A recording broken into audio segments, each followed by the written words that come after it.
Okay, we're going to call the meeting to order. Come back in from recess. It's now 8:44.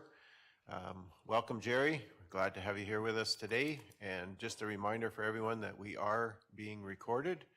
And so you need to use your microphones and be aware that you're on camera.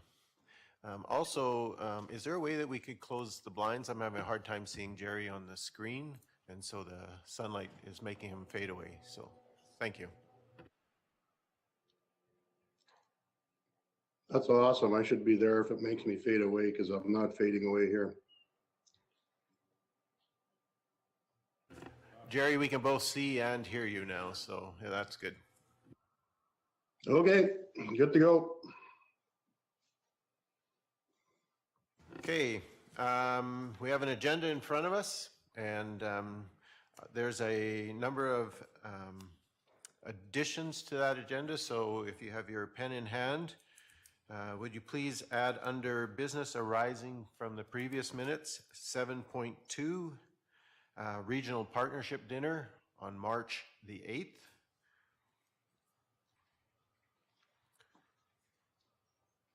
Under new business, so 8.4, the strategic priorities chart.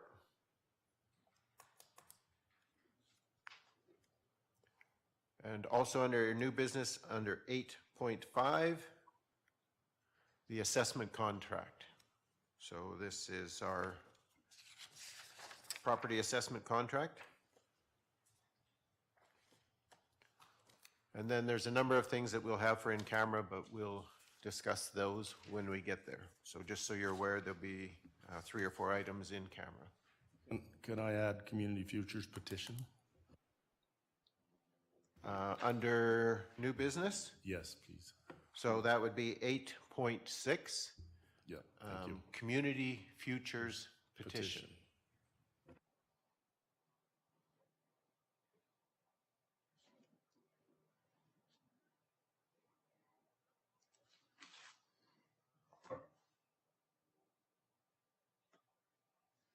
Any other additions to the agenda? Okay, seeing none, I would take a motion to adopt the agenda as amended. I so move. Okay, Councillor Keever moves the adoption of the agenda as amended. All in favor? That is carried. Okay, the regular minutes from the council meeting of January 23rd have been circulated. And I'm looking for a motion to approve those. I'll make that motion to approve the minutes from the last meeting. Councillor Christie moves the minutes from the January 23rd, 2018 meeting. All in favor? And that is carried. Okay, so we are going to move down to item 5.3, Intermunicipal Development Plan Committee appointment for the town of Trochu. So, Laurie, are you bringing that for us? Okay, Laurie, please. Good morning, Council. I bring to you today a request for a decision for the Intermunicipal Development Plan Committee appointment with the town of Trochu. Kneehill County is currently in the process of developing an intermunicipal development plan with the town of Trochu. At the January 9th, 2018 council meeting, motion 3-18 approved the appointment of Councillor Hugo and Deputy Reeve King to the IDP committee. In working through the draft document with administration, it was noted that Deputy Reeve King owns property adjacent to the town of Trochu that will most likely be within the IDP area. To allow full participation from Kneehill County, it is recommended an alternate councillor be appointed to the committee. So our recommended action is that council appoint Councillor Christie to replace Deputy Reeve King on the IDP committee with the town of Trochu. A couple of other options would be that councillor appoint an alternate councillor to replace Deputy Reeve King, or receive his information, which would mean the committee structure would remain the same. Any discussion? Okay, if not, I would be looking for a motion to replace myself, Councillor King, with Councillor Christie for the IDP for the town of Trochu. I will move. Okay, Councillor McGee moves that Councillor Christie replace Deputy Reeve King on the IDP committee for the town of Trochu. All in favor? And that is carried. Thank you. Thank you, Council. Thank you, Lori.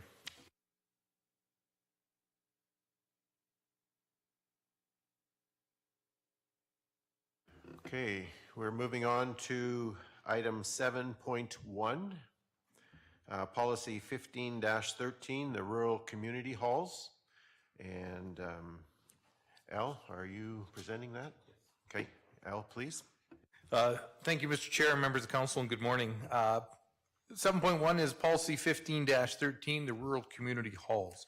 At the January 9th, 2018 council meeting, council directed administration to provide council a report on how many times the rural community halls are being used and report on how the removal of the rural community hall grant funding will affect the Crossroads Community Hall. You can see that currently level A is 20 or more times a year, level B is 10 to 20, and level C is less than 10 times a year. And the Crossroads Community Hall was used 0 times. The land and building in which the Crossroads Community Center resides is privately owned. When the Crossroads Community Center had a society and a board, they would lease this property from the owners. The landowner would receive a tax exemption for this as per section 36210 NI of the Municipal Government Act. And the landowner is taking care of this facility by paying for the heat and electricity. The expense is around $2,000 a year. They do let community groups use the chairs for function. The facility is not rented out any further.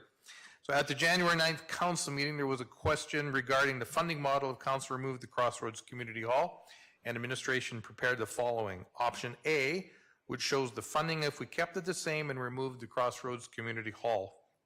Option B is the funding option, shows the money allocated for Crossroads Community Hall dispersed evenly amongst all 9 halls. Option C, listed below, shows the funding if we move Mount Vernon to level C, as they only had 3 rentals in 2017, and keep the rest the same. And option D is the funding option showing the difference from moving Mount Vernon to level C and dispersing it evenly between all the halls. The cost and source of funding for this is out of the grant funding for rural community halls, and we account for it annually in the operating budget under General Ledger account number 97-000-00-27710. The attachment is policy 1513, and the recommended action is that council accept policy 15-13 with the removal of the Crossroads Community Center and with funding level D. Your options are to accept the policy 1513 as presented with funding level D, the council accept policy 1513 with a different funding level, the council accept policy 1513 as presented, that you amend 1513, or that you receive it information. Thank you, Al. Any discussion?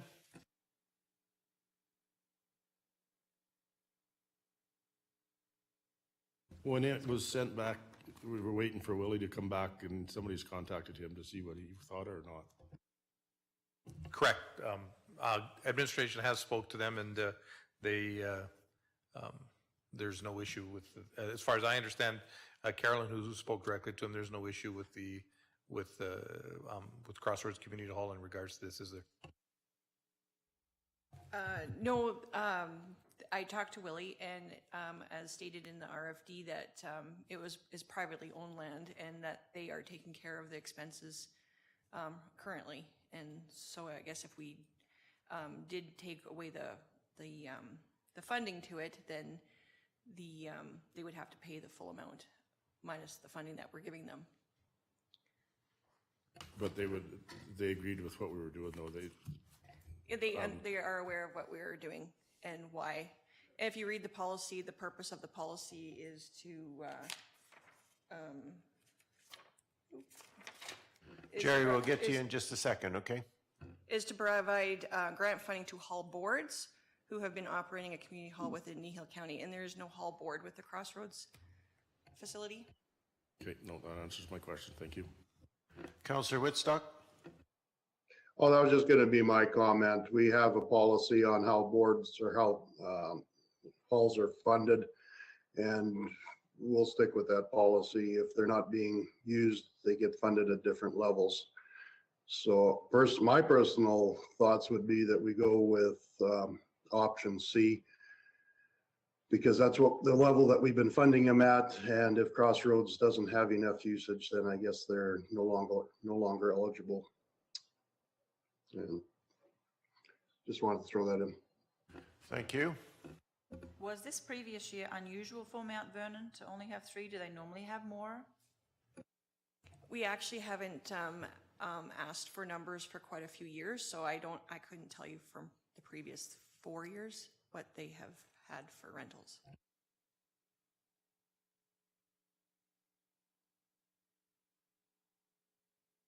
Our funding model is based on the number of rentals, and so when they reported rentals that they had in the previous year, they were down to 3, which does not meet the requirement for a higher level of funding. So according to our policy, they would drop to a level C.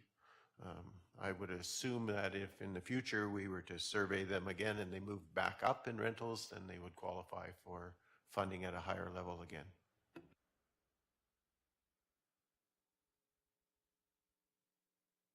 So Councillor Whitstock, was that a motion you were making regarding the halls, that we approve the new policy based on funding level C? Yeah, my motion would be the council accept policy 1513 rural community halls with the removal of Crossroads Community Center and funding level C as presented. Okay, thank you. Any further discussion?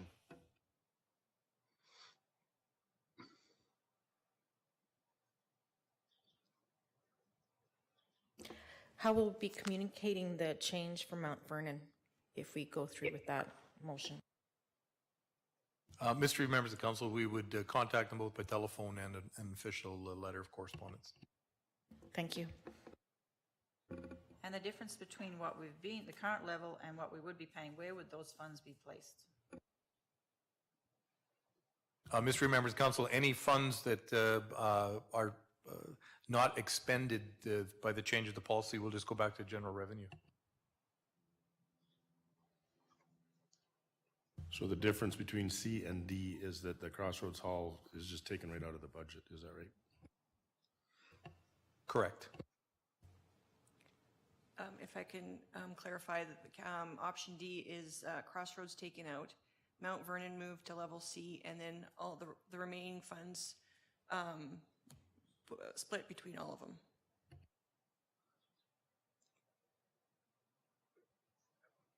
Any further questions or discussion?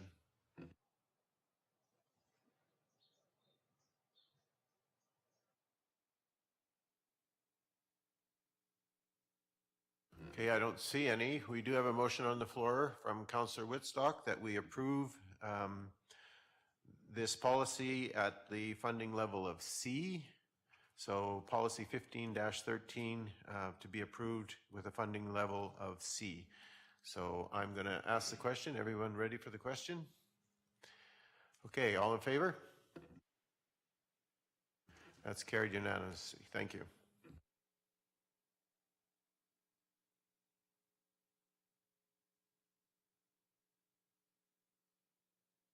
Okay, we are going to item 7.2, the Regional Partnership Dinner for March 8th of 2018.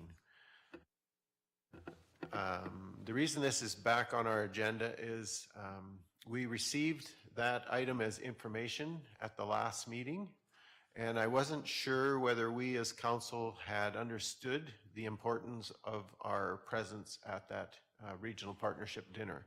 So I just wanted to bring it back, and so we all got it on our radar and on our calendars that if possible, we plan to attend. It'll be the councillors from our regional partners, and it's probably fairly critical we attend. Any questions or comments?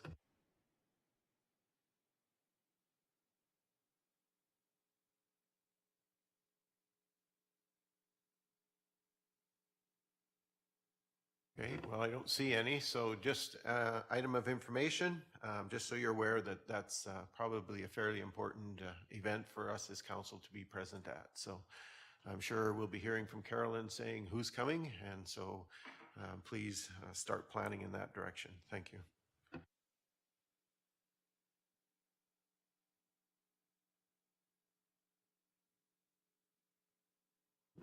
All right, we will move on then to new business and item 8.1, elected officials education program course. And Mr. Hogan, if you would, please. Thank you, Mr. Chair and members of council. 8.1 is regarding the elected officials education program. The elected officials education program will be hosting a regional partnerships and collaboration course on Monday, March 19th, 2018 from 8:30 a.m. to 4:30 p.m. This seminar is part of the pre-conference program at the AAMD&C convention. If council was interested in attendance, an extra night hotel reservation would need to be made. Attendance is already approved through policy 3-8. Administration would just need to know who's interested in attending so administration can make appropriate arrangements. The EOEP course description is in life and in the municipal world, working with your neighbors is not always easy. If done right, it can provide major benefits. The EOEP's regional partnerships and collaboration will provide participants with an opportunity to learn about required collaborative tools such as intermunicipal collaboration frameworks and intermunicipal development plans, as well as other approaches municipalities can take to build meaningful partnerships with their municipal neighbors in a way that is fair and mutually beneficial. In addition to intermunicipal collaboration, the course will examine ways that municipalities can work with organizations within their community to provide strong and sustainable services. The cost and source of funding are out of the 2018 operating budget. It's a $340 registration fee. The recommended action is to receive as information and just let administration know who would like to attend, and we can make the appropriate arrangements. Okay, any questions or comments?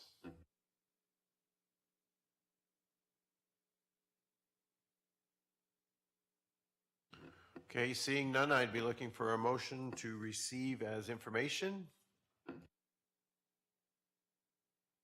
I'll make the motion to receive as information. Okay, Councillor Penner moves that we receive as information the elected officials education program. So all in favor? That's carried. Thank you.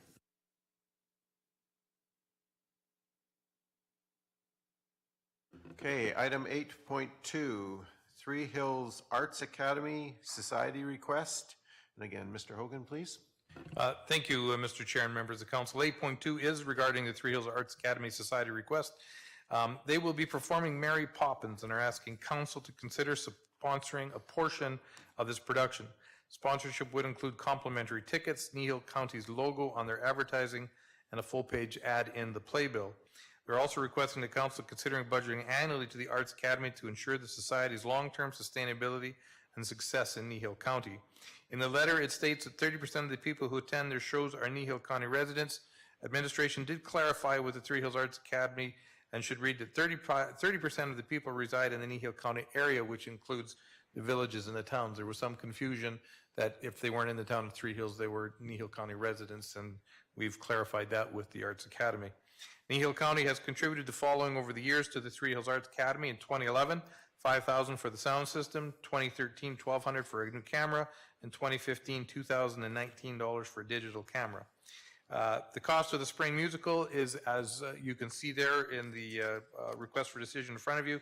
The question is, council wish to sponsor this event?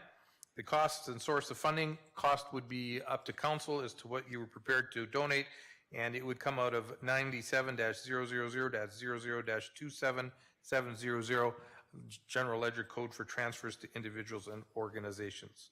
Your options, or the link to the strategic plan, are to think and act regionally. The attachment is a Three Hills Arts Academy letter, and the recommended action is a council decision. Your options are to donate to the Mary Poppins production and donate a certain amount for 3 years to the end of the council term. To donate just to Mary Poppins production, donate a certain amount in the annual budget and not specifically to the Mary Poppins production, or to receive for information. Okay, so we have the request from the Three Hills Arts Academy in front of us. And so any questions, comments, discussion? So we've given nothing to them since 2015? Mr. Chair, members of council, that is correct.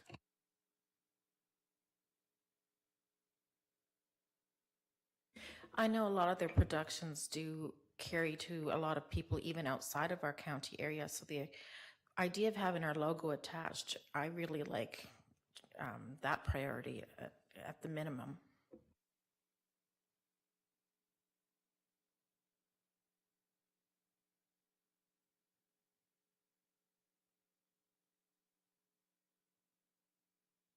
Any further discussion? Councillor Whitstock? Where would the funds be accessed for this? Do we have funds available someplace? Mr. Chair, members of council, yes, that there is money budgeted, I believe, in the transfers to individuals, organizations. I'll have the executive assistant just pull up the amount. Could you tell us what we do have budgeted in that for 2018, please? I think we have 25,000 budgeted for that amount. Thank you. 25,000 is currently in the budget line item for that.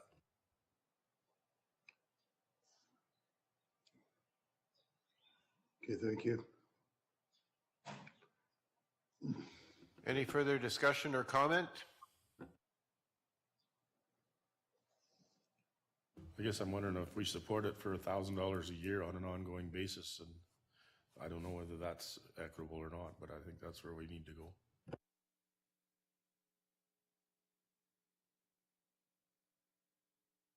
Any other comments?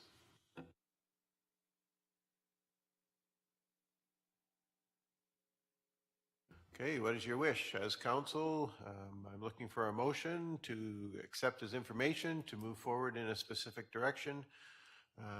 What be your wish?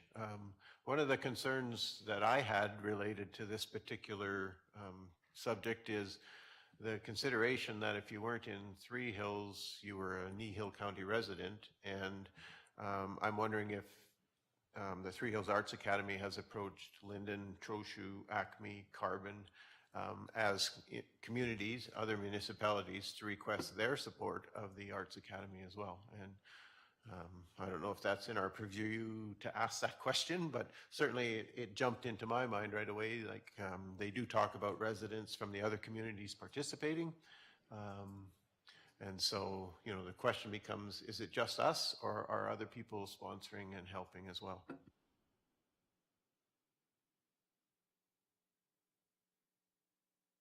So if this was delayed until next meeting, do you think we'd find that information out? Could we find that information out? Councillor Whitstock?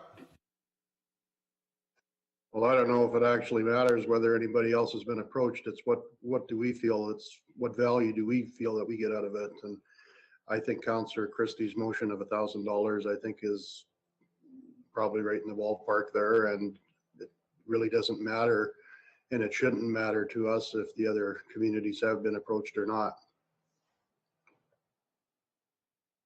So Wade, are you going to formalize that in a motion then, that we provide them with $1,000 on an annual basis? Do you have a specific term that you would like to place that in? On a specific term, I guess, for 4 years while we're a counselor. I don't know.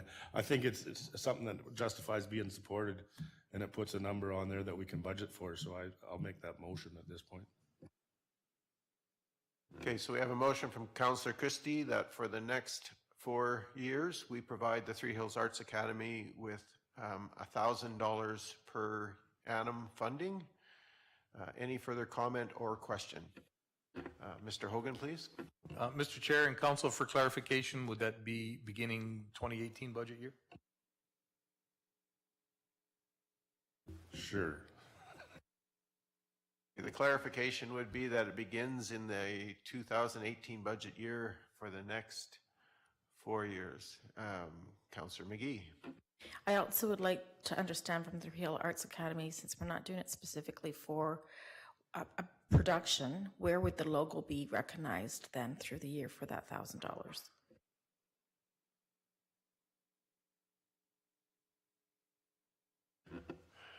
don't believe we would have an answer for that at this point, but perhaps that could be follow-up information requested from them. Any further discussion, questions?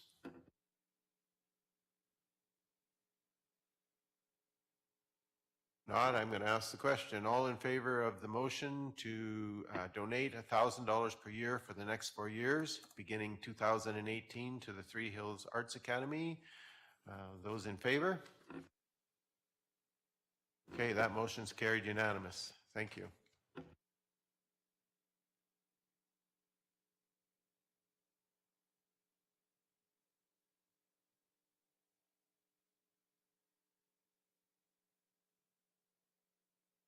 Okay, we're moving on to item 8.3, Kneehill Regional FCSS Community Discovery Nights. And again, Mr. Hogan, please. Thank you, Mr. Chair. Members of Council, 8.3 is regarding the annual Kneehill Area Community Discovery Nights. We have received an invitation to attend the Kneehill Area Community Discovery Nights. The dates are Carbon will be Tuesday, March the 6th, 2018, 5:30 to 7 at the Carbon Community Hall. Acme, Thursday, March 1st, 2018, 6:30 to 8 p.m. at the Acme Community Hall. And Linden, Thursday, March 8th, 2018, 6:30 p.m. to 8 p.m. at the Linden Cultural Center. The attachments are, there is an invitation letter from the Kneehill Regional FCSS. And the recommended action is that Council authorize the attendance to the Kneehill Area Community Discovery Nights and to advise administration who will be attending each event. Your options are to approve the attendance or Council does not approve attendance to the Discovery Nights. I would add that we do have staff members, typically peace officers, who man a Kneehill County booth as well. So it wouldn't be a councillor there alone. There will be a staff member as well. Councillor Whitstock. Did I write down the regional partnership meeting for the wrong date? I have March the 8th here. Did I get that number wrong? That is correct.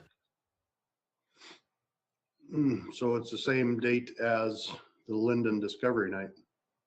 That is correct. So we would have no council attendance at the Linden thing if we attend the regional partnership meeting. That is also correct. Okay. Just wanted to clarify.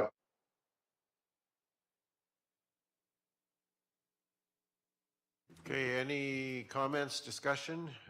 My understanding usually it would be the councillors from the divisions close to these communities that would be attending. And I believe, Jerry, are you looking for some more comment? I will take the one in Acme on March the 1st. March the 8th, I intend on attending the regional partnership meeting, so it's not going to work for me. Okay, Councillor Whitstock will attend on March the 1st. So I'm looking for an indication from the other councillors. I would like to be at the Carbon Discovery Night. Okay, Councillor McGee, Carbon. I would also like to join Faye in Carbon, please. Okay, so Councillor Penner for Carbon as well.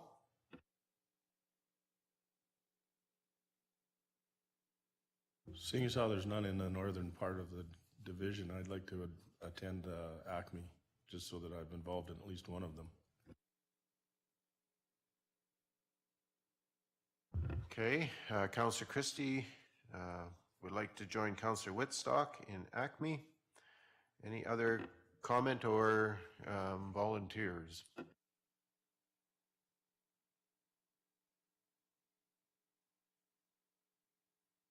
Okay, so I would be looking for a motion to approve attendance at those discovery nights, and I guess we need to send a note to Linden with our regrets as we have a conflict for that night.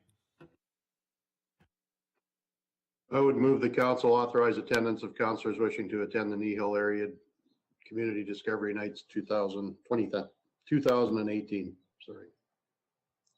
Thank you, Councillor Whitstock. We have a motion to approve the attendance of councillors to the Community Discovery Nights 2018. Any further comment or discussion? Mr. Hogan. Mr. Chair, members of council, just the Linden evening community discovery night does start at 6:30. I believe on March the 8th, the regional partnership meeting begins at 4 with dinner, I believe, and Carolyn, correct me if I'm incorrect, but I believe dinner was planned for 6. So the bulk of the partnership business should be completed prior to dinner between 4 o'clock and 6 o'clock in the afternoon. There may be a possibility of a counselor or counselors going to Linden because the partnership will just be dinner and some networking after that. So I just thought I would throw that out there, that the bulk of the business for the partnership should take place between 4 and 6 o'clock. So then Where's the there's partnership dinner being held? Three Hills. Three Hills Community Hall. Okay, 20-minute drive. I can fill in on the Linden meeting after the partnership meeting if that turns out the way it's supposed to turn out. So if you can add me to the Linden, that would be great. Thank you. Okay, thank you, Councillor Whitstock. We still have the motion on the floor. Any further comment or discussion? Okay, seeing none, I'm going to ask the question. All in favor of the motion to approve councillor attendance? And that's carried unanimous. Thank you.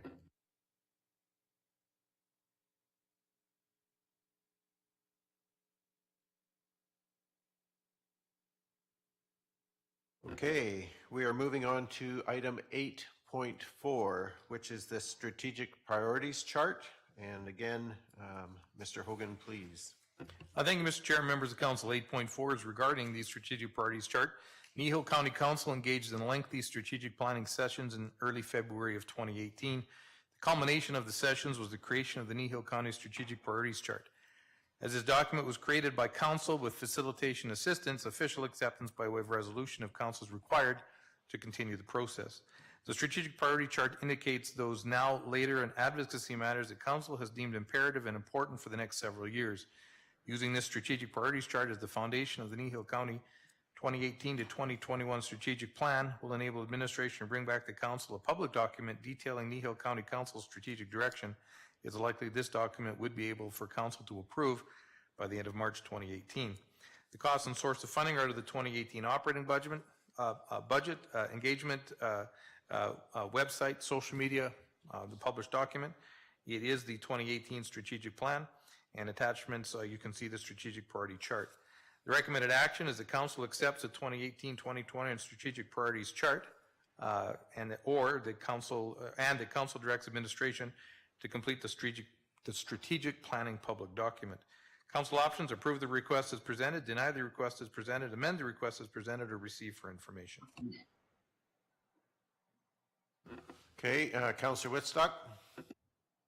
Yes, we just come out of 2 days of strat planning last week, and we did a lot of work and a lot of thinking in there. We kind of consolidated 36 ideas and came up with I thought we came up with a really good strategic plan. We need that strategic plan so that we can keep going ahead in our operation organization.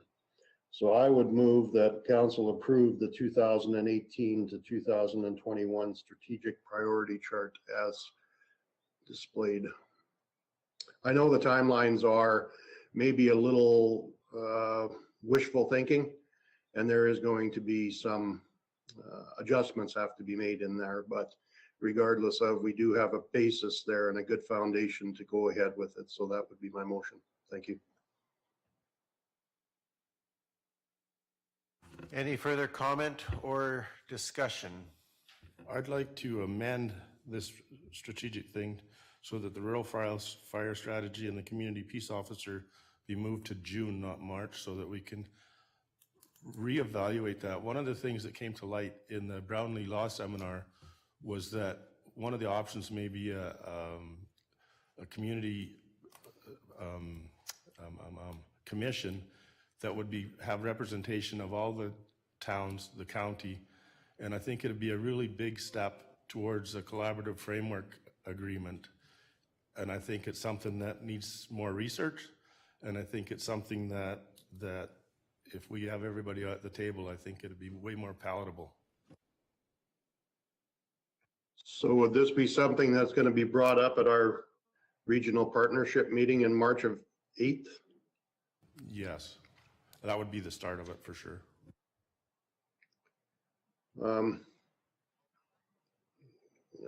I'm still of the opinion that we need someone, regardless of what direction we go, we actually need somebody from our county side to be the expert, I guess, for lack of a better term. I know Deb's been doing some awesome work with protective services, but she is not a firefighter and she's not a police or peace officer. And I just think she would need some support there from the professional agency, I would think. So I would like to get somebody in place, the sooner the better.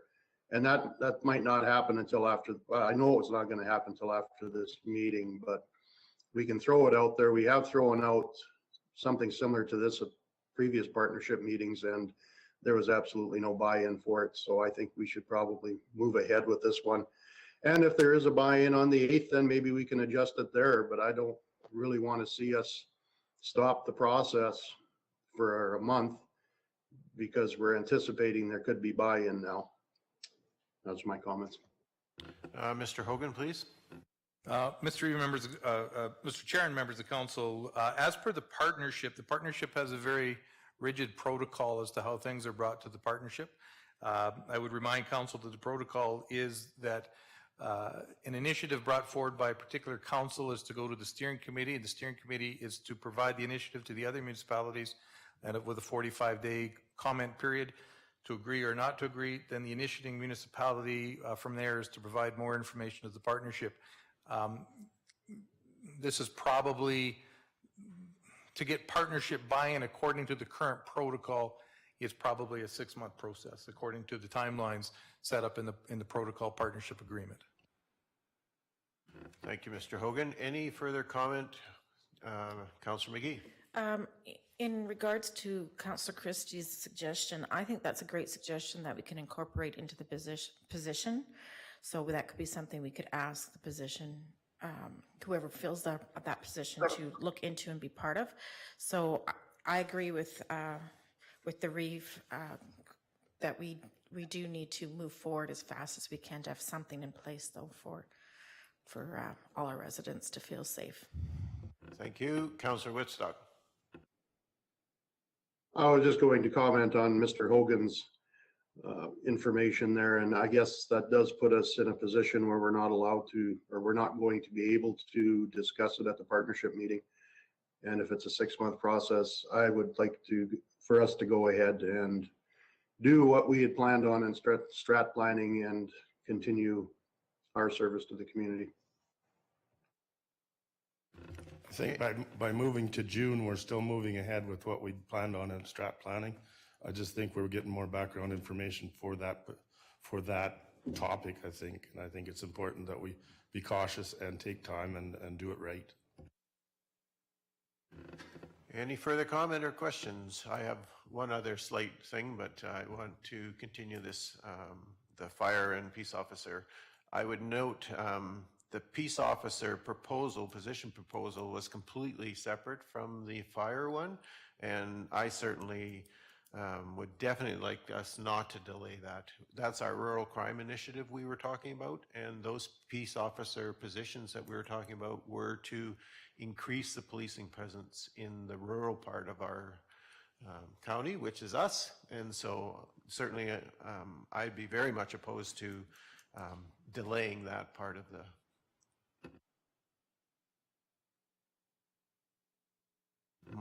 Just to add my other comment, I would like to see us consider moving a hamlet strategy into the next category rather than leaving it in the later category. That would be the only other amendment to the plan. So basically what we would be doing is, rather than talking about a Wimborne hamlet strategy, I would just like us to put a hamlet strategy and move it forward into the next category rather than leave it in the later category. If you'd like, I'll outline my reasons, but that would be a suggestion I would make.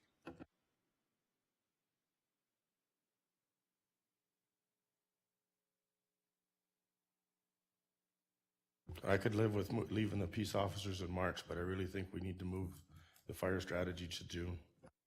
I agree with Councillor Christie on that one. I think we should move the rural fire strategy back to June. We need more time for more information on this. Yeah, I agree 100% with Councillor Christie. Okay, well, the process as I see it here, Councillor Wistock, go ahead. I guess my question would be is what information are we looking for to hire a person to fill a vacancy in our organizational chart? I want to make sure that that position is right.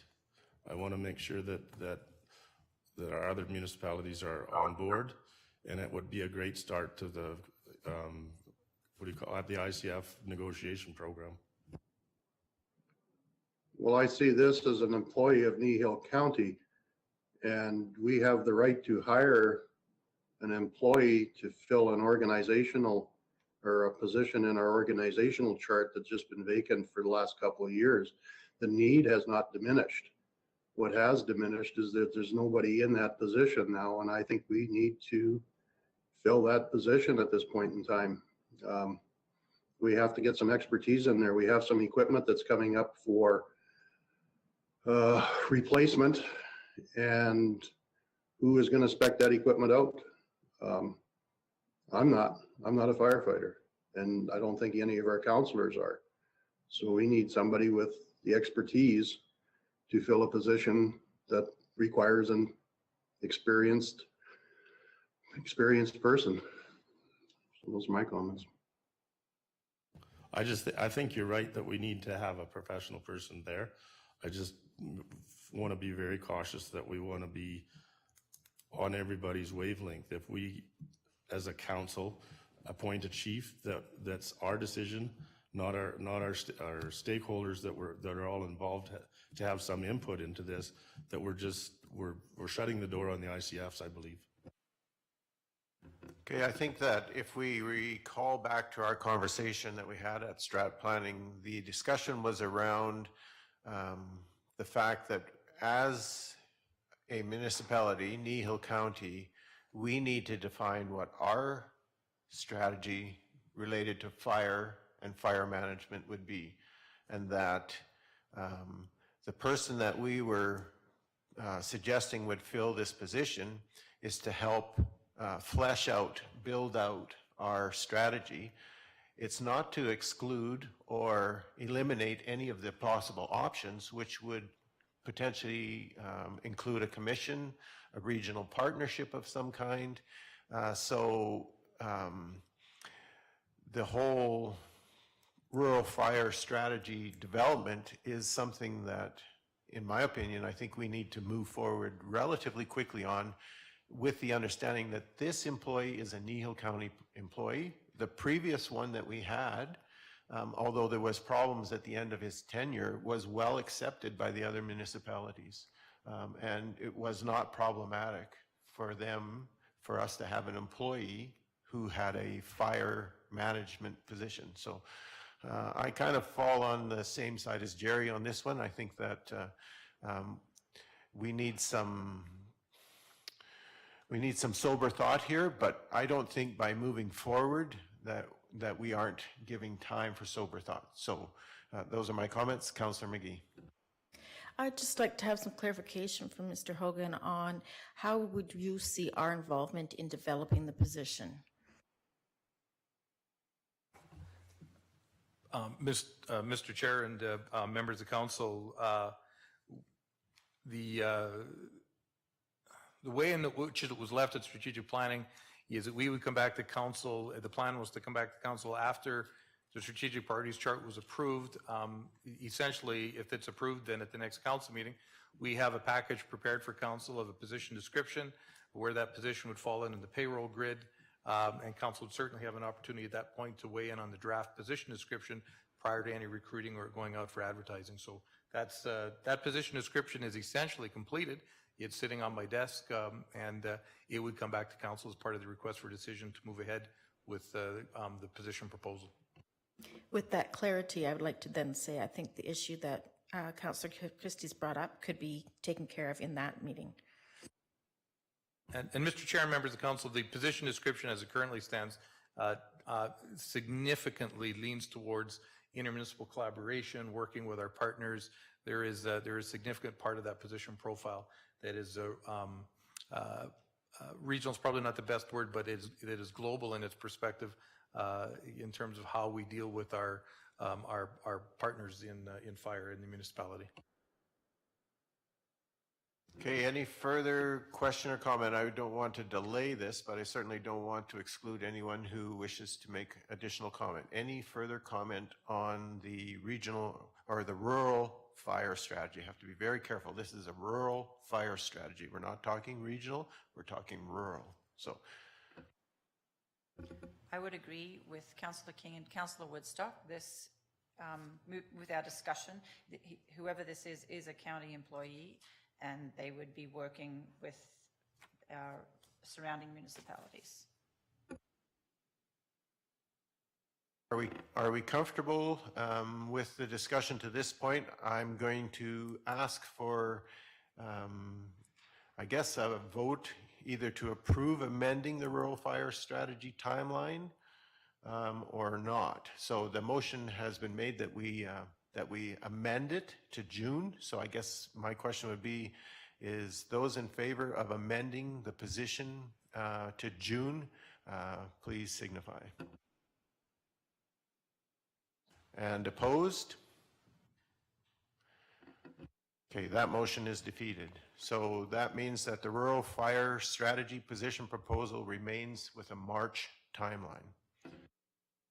Okay, there was one other proposed amendment by myself, and that was a request to move the Hamlet strategy from later into our next category. So my proposal would be that it would fit in next underneath intermunicipal development plans. And instead of being noted as a Wimborne strategy, that it be noted as Hamlet strategy. Mr. Whitstock.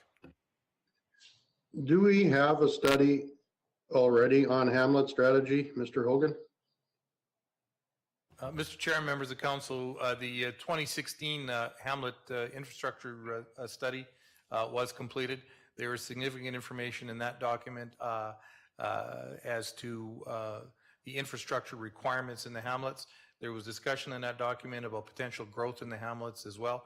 I don't have a copy of it in front of me, but we do have an on-the-shelf document that has been provided to council as part of their package when just post-election. So there is quite a bit of material available there. So if we were to review that, would that be sufficient for what you're looking for, Councillor King? Or do you want something new? No, certainly that, I think the Hamlet infrastructure study that was done would be the basis of the conversation that I'm looking for.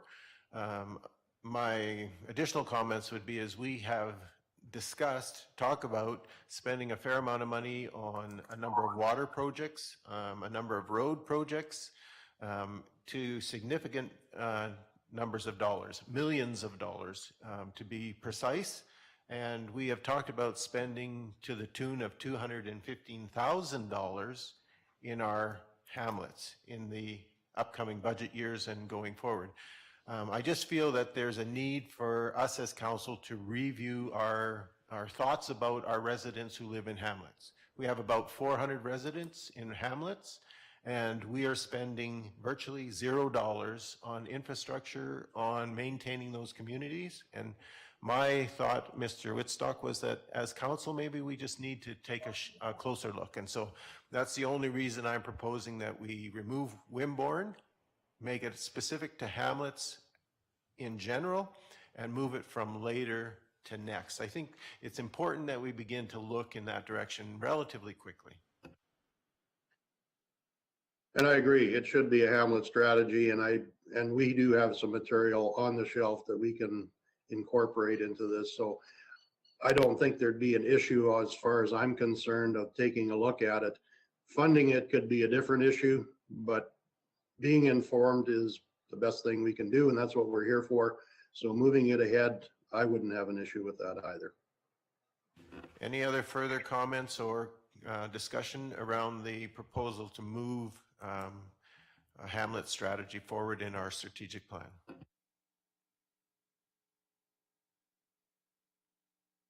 Guess my only question would be is staff got the resources to go through this sooner than later? Mr. Hogan?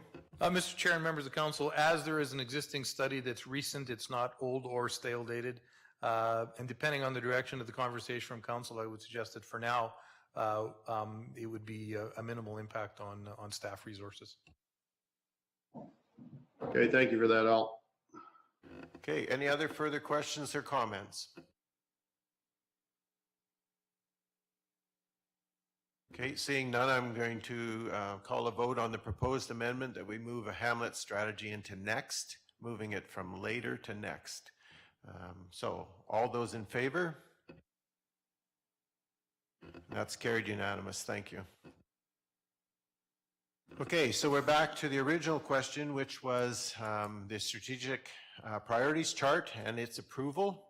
Is there any further discussion required around the strategic priorities chart and our approval of that?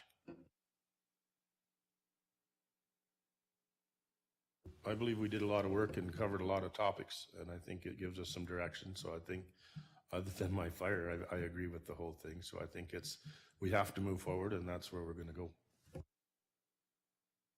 Okay, thank you, Councillor Christie. I think our administration and staff are looking for our direction, and so it is important that we give them some kind of card, a report card, or priorities chart of something so they can get to work. And so, any further questions or comments? Okay, seeing none, I'm going to call the question. All in favor of approving the strategic priorities chart as amended, please signify. And that's carried unanimously. Mr. Hogan. Thank you, Mr. Chair, members of council. So what will happen now is administration will take the strategic priority chart and we'll create a strategic planning document similar to the 2015 to 2018 document that has been public. It won't change any of this other than it will flesh out some of the details in terms of timelines, budgets, financial implications, et cetera, et cetera. That will come to council probably inside the next 30 days for council approval. And then once we have that completed, that will be the document that will become public in terms of the 2018 to 2021 Kneehill County Council Strategic Plan. Thank you, Mr. Hogan. The next thing in our agenda, I think I'm going to suggest that we take a small recess. Okay. All right. So Mr. Hogan says this next one's quick, so we are not going to go anywhere. So it's 8.5, which is the assessment contract. Thank you, Mr. Chair, members of council. 8.5 regarding the centralized assessment, the hybrid contract. The province of Alberta legislated the change from local industrial assessment to a centralized form of assessment, with the province completing the industrial assessments for municipalities. This change to designated industrial properties, otherwise known as DIP, and the centralization of the assessment has created the need for the province to assume control of the industrial portion of the assessment on the designated industrial properties. As a result of the legislation, the province has allowed for 2 contractual possibilities for municipalities for a transition period of 3 years, at which point, regardless of the choice, the province will assume assessment responsibilities. The first option is for the province to assume immediate control of the DIP assessments, or secondly, to allow for a hybrid contract where the municipality's current assessors would continue to provide DIP assessments, but the province would reimburse the municipality for the service. Kneehill County Administration is recommending the hybrid contract. The hybrid contract has the advantage of allowing some continuity of industrial assessments throughout the transition period.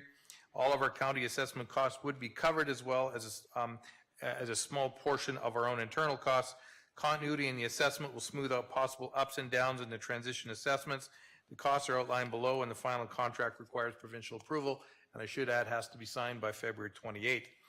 Now, there was an email I got late yesterday evening. The province has declined to cover any internal municipality costs, not just for us, but across the board. So the numbers have changed slightly from the that were provided here. As of last night, the assessment contract for 2018 is $104,000, and I did not see in the email the other numbers. So all we know right now is that they will reimburse our assessment costs of $104,000, which is essentially what our contracted assessors, Accurate Assessment Group, will charge us. we requisition the province will pay us, so it's an in and out for us. So we are recommending that Council Direct Administration enter into the hybrid contract in regards to the DIP assessments. The vast majority of municipalities in Alberta are accepting the hybrid contracts for a variety of reasons. There are some islands of holdouts. There are 4 or 5 municipalities that are not happy with the contract. If by February 28th the municipality does not sign the hybrid contract, we automatically legislatively have the province doing our assessments. And who knows, at that point, we could have an assessor who is not familiar with Kneehill County, and as a result, our assessment could increase significantly good or decrease significantly bad because of their unfamiliarity with our assessment and our assessment base. So we are requesting that council approve us entering into a hybrid contract. So council options are approve the request, deny the request, amend the request, or receive for information. Any questions or comments? Councillor Wittstock. Yes, I believe that we need to get into this hybrid contract. And it's not specifically because, well, it is specifically because our assessors know our area. But when we get into an assessment appeal, and if the province is doing the assessment for us, I don't know how we could possibly be represented in an assessment appeal board hearing. We need somebody on our side, and that would be our assessors. So that being said, I would like to approve the request as presented, or make a move to approve the request as presented. So I think it's important that we have our own people on our side. Okay, we thank you, Councillor Wittstock. We have a motion that we approve the request as presented, that we go to the hybrid model. Any further question or comment?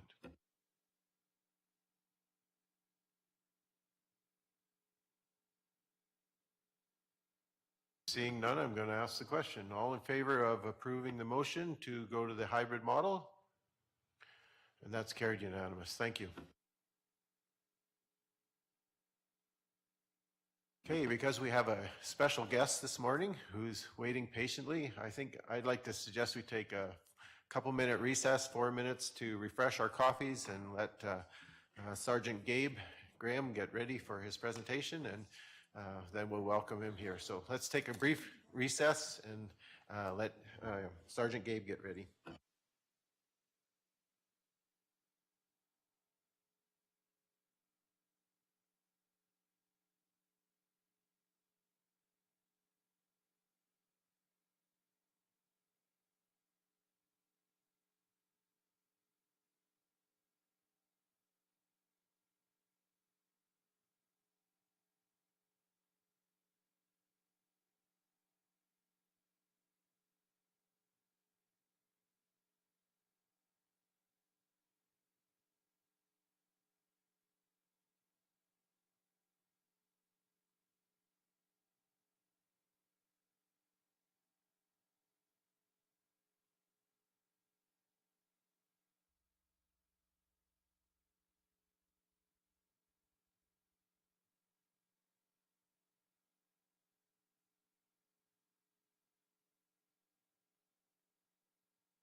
Okay, I'm going to call us back to order, and I'm going to welcome Sergeant Gabe Graham from the Three Hills Detachment. And just so you're aware, you are being videoed and recorded, so whatever you say will be on the record.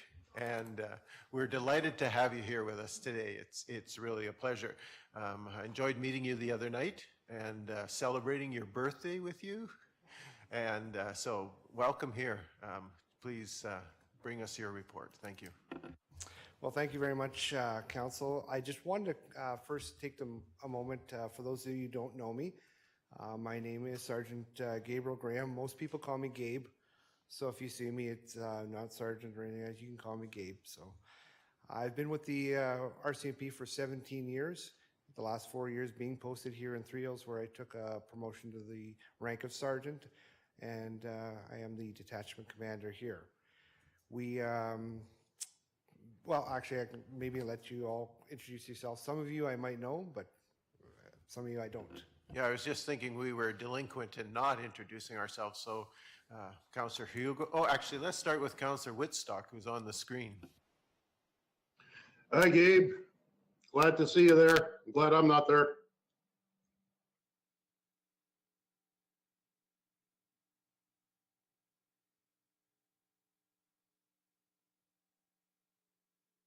Jim Hugo, Division 5. Debbie Penna, Division 2. Wade Christie, Division 6. Al Hogan, CAO. Ken King, Division 7. Glenn Keever, Division 4.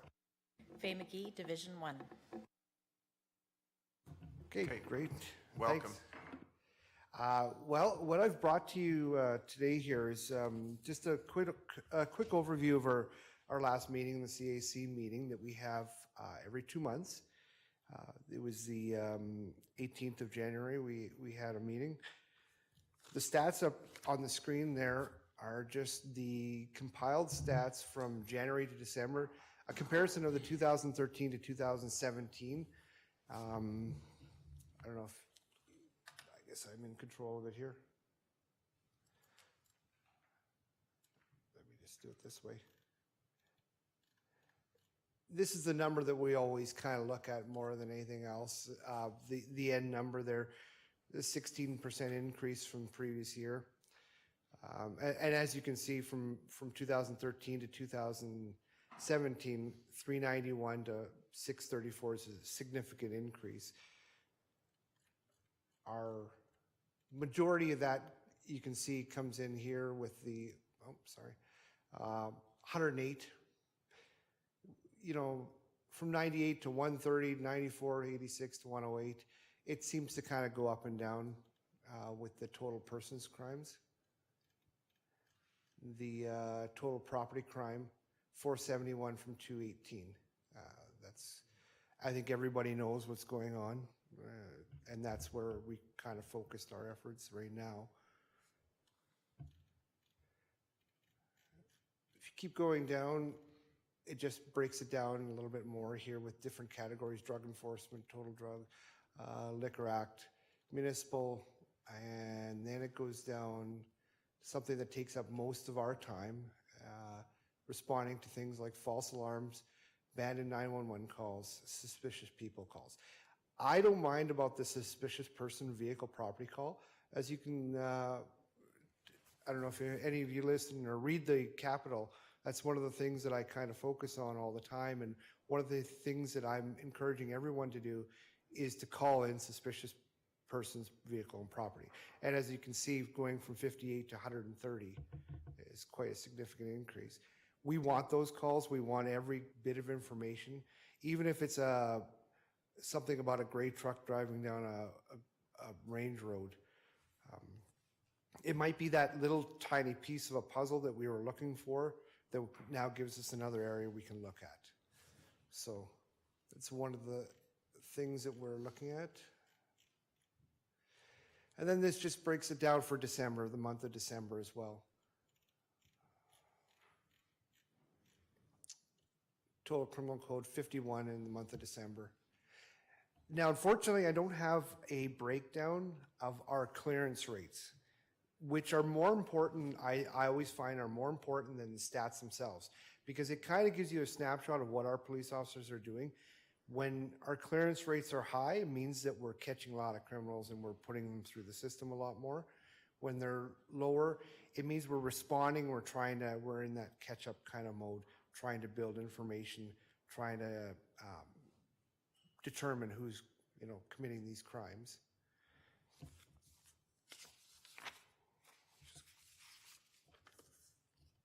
Any questions on these are basically our last year's stats.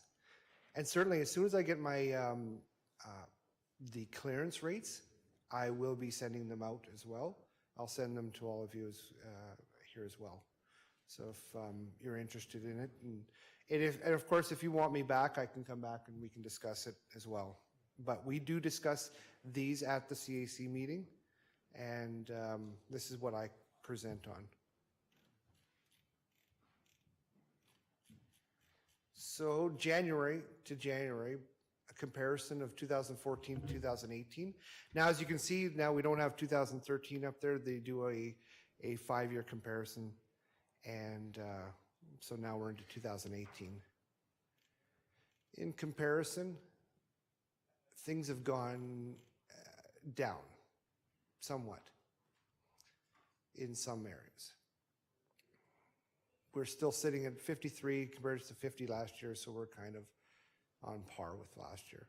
Over the province, so they have reported to us that the province has shown an 8% decrease in total criminal code files last month. So they are reporting kind of a lower stats from previous years. And again, not many calls, but that's why I had put out another article the other day saying, call in suspicious people, vehicles, property, I don't care what it is. Whatever it is, please just give us a call and let us know what's going on. And that pretty much covers the stats. Any questions on crime stats or what you got in front of you there? So these January 14 to 18, are those total year, just that specific month? Yeah, just that specific month, comparison of just January. Thank you. I know that the Drumheller detachment was reporting significant difference in terms of number last January to this January, so 35, I think in 17 and 9 and 18, and we're holding our numbers seem to be, unfortunately, 50 and 53. So any idea why there's a difference there, or just? No, just it's kind of the luck of the draw. Total province, we're down 8%, but in our area, we're kind of sitting at par, You might see a difference come February. Down in their area, they don't have, their criminals are moving on, maybe, whatever. You just never know. And that's the problem with what we're dealing with, is it's so random, and that's one of the things I'm here to report on, as well as our crime reduction strategies and what we're doing with regards to that, and what we would like from Kneehill County as well, and from your protective services, something that we can work towards working together on, some crime reduction strategies and some initiatives. So you talk about crime reduction strategies. So is there things that our local residents can do to protect their properties, to minimize opportunities for criminals? What are the strategies that seem to be working? Well, like I said, reporting information is the big key. Reporting, and that's why I keep coming back and sound like a broken record on the suspicious people, persons, and events. We want that reported to us, and all that information, we have analysts that take that information and put basically little darts on a board and kind of put together pieces of a puzzle. And it's unbelievable what our crime analysts are doing right now. We have one with Southern Alberta District that she literally, you can send her pictures, still pictures, and they can be grainy or grainy video, and she'll look at it and say, that's so-and-so, I know that guy, I know how he walks, or I know that's the way he stands, I know that's him. And that's the information that, you know, we want, even the little information of how they cut a lock or how they broke into a place. She wants all that information because she studies these groups of criminals that are going around and that are committing a lot of these crimes in our rural communities. And she puts together that information and then downloads it to us. And then we take it and we have to work with it and work towards, you know, targeting the offenders and picking them off. Yeah, I guess one of my questions on the video surveillance alarm systems that the companies are selling versus game cameras and that kind of thing, is one or the other more successful? You know, I've had success with game cameras just as much as I've had with video. I've friends that in the rural communities that will put up cameras that are linked to their cell phones now that are just fantastic. They know real time what's going on at their property. So when something triggers that camera to turn on, they know what's going on and they call it in right away. And, you know, anything is better than nothing, really. Which leads me into also one of the reasons why I came today was I wanted to extend an invitation to your protective services, people to come out to our CAC meeting or to come out and have a sit-down meeting with myself and to work on some of these crime reduction strategies and come up with some initiatives that we can do. You know, any idea is better than no idea, right? And I think the more people we get together to come up with ideas is the way to go here. Are we talking planned out strategies by criminals, or sometimes it's just crime of opportunity? Would you say the majority happens to be pretty strategic and planned stuff, or is it? You know, it's all over the board, and that's why it's so difficult for us right now trying to target it. We try and target with our members right now. They're trying to target hot spots, areas where things are happening. They're also trying to target habitual offenders, or what we call habitual offenders. And we don't have, and this is where we come into the real problem here in the Three Hills area, is that we don't have any true habitual or chronic offenders. In the cities where they have chronic offenders, oftentimes what they'll do is when these property crime guys get released from prison, they'll go meet them at the gates and have a meeting with them and go and take them out or for a coffee or something and say, listen, like, we're trying to help you here, stop committing crime, and what can we do? And you know what, if you're going to keep doing it, we're just going to be on you. And basically just kind of setting the groundwork for them to let them know that we're watching you and this is, you know, we're targeting your type of behavior. So we don't have that here in our area. We don't have habitual offenders. We have people coming from Red Deer and from Innisfils and the Olds and all those areas outlying. They come into our area to commit the crimes. And unfortunately, oftentimes it's just so random that they don't even know half the time where they are. When we catch them oftentimes, and we'll take statements, and we have really good statement takers. I'll tell you right now, we have some really top-notch members here, even at Three Hills Detachment. In fact, a couple of them are being picked off, or one's going to a federal crime section because she's that good at writing search warrants and talking to bad guys. She's just good at it. And they'll sit and interview these people for hours. And oftentimes they don't even know where they were. They don't remember. You know, you'll suggest to them, well, when you were in Three Hills on this date, he'll say, oh, I don't know. Was I in Three Hills? You know, and they truly don't know. Oftentimes that they just don't realize where they are and what they're doing. They're just so drug fueled and on the hunt, really. So if we have residents who happen to be home at the time somebody is entering or breaking in or doing crime on their properties, you know, what do you recommend to those people? Like what does my wife do when she's at home alone and somebody comes into our yard and is engaged in criminal activity? What's recommended? I know, you know, call 911, right? But Yeah. what else, what other strategies can we take?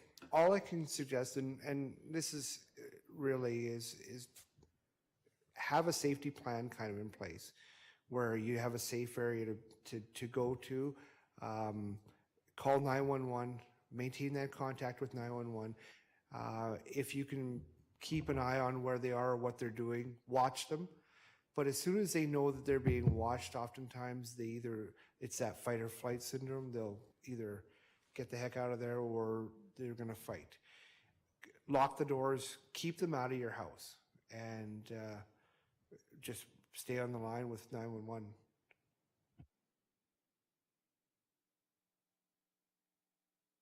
Jerry, Councilor Woodstock, go ahead. Yes, Gabe, I was just wondering if you could enhance, well, I guess not enhance is not the word, but if you could give council an indication of what your service area is, the Three Hills detachment.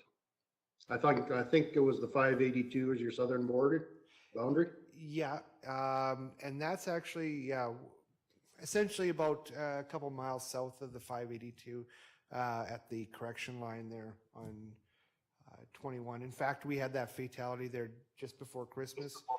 That is our, that actually was in Beisker's area, but we took it because we showed up and we just were there at the time. That's our southern boundary. We go as far as doing Sunny Slope as well. And then to the Red Deer River is our eastern boundary, all the way up to Content Bridge. And then over to Red Deer County to, I believe it's, oh geez, I can't remember what range road it is, but it's probably a couple miles, how many, about 5 kilometers, sorry. I think it's about 5 kilometers west of Delburn is where we go. So that's quite a significant coverage that you provide. It definitely is. Yeah, it's one of the it's one of the larger areas. Certainly, it's unfortunately we don't have a concentration of call volume. It's kind of spread out, and it becomes a bit of a challenge for our members. But over the years, I've kind of come up with different strategies with our shift scheduling and patrols to kind of maximize that coverage. Well, thank you for that. I think council is kind of aware of what size of area you guys do cover, but it's really unfortunate that even with that size of an area, there's so many gaps between them that it's hard to imagine. But thank you for your answer. Yeah, absolutely. And you know, it becomes a challenge for our members. You know, when you get that call to Delburn for a criminal matter and you end up arresting somebody, oftentimes a member can spend a good portion of their shift sitting at the computer or sitting in a vehicle, either driving to the area, picking up the offender, driving all the way back, and then doing the paperwork and doing all the reports required. It takes up a good chunk of their shift sometimes, and it can be a bit of a challenge. We try to combat that, and I'm flexible with our shift schedule to try and get the members, keep the members out doing their job rather than sitting behind a computer. And that's something that we have, as detached commanders, have expressed up the line to our executive management committee.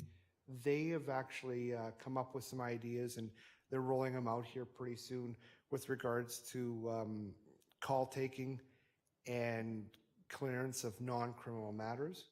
So the lower end things like the traffic complaints, oftentimes like with the traffic collisions, a minor collision, that there's no injuries, you oftentimes are not going to see a police officer anymore. They're just going to talk to the call taker is going to take, then they're going to, someone else is going to do up that paperwork, and a police officer is not going to touch that stuff. some of the minor calls and mischiefs and that, the member is not going to be writing up the files. It's going to be somebody else writing up the files. And that's going to, increase visibility, because that's a real challenge in a detachment area like Three Hills. Definitely. Are there any other questions or comments for Gabe?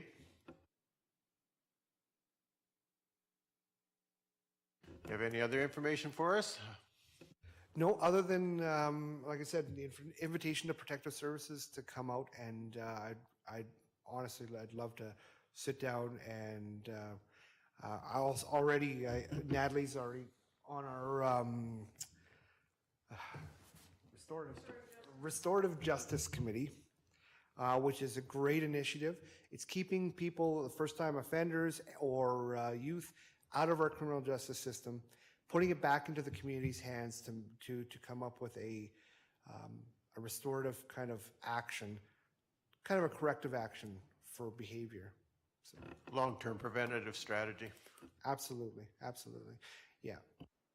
Okay, well, thank you for being here today. I know our Protective Services people are sitting right behind you listening intently, and we do appreciate the invitation to be involved in developing strategies for our area. It is a big concern. Rural crime is huge, and it's a large concern, and so we're glad you guys are out there. Don't ever mistake that, and we appreciate some of the difficulties you face every day trying to get the job done, and so thank you very much.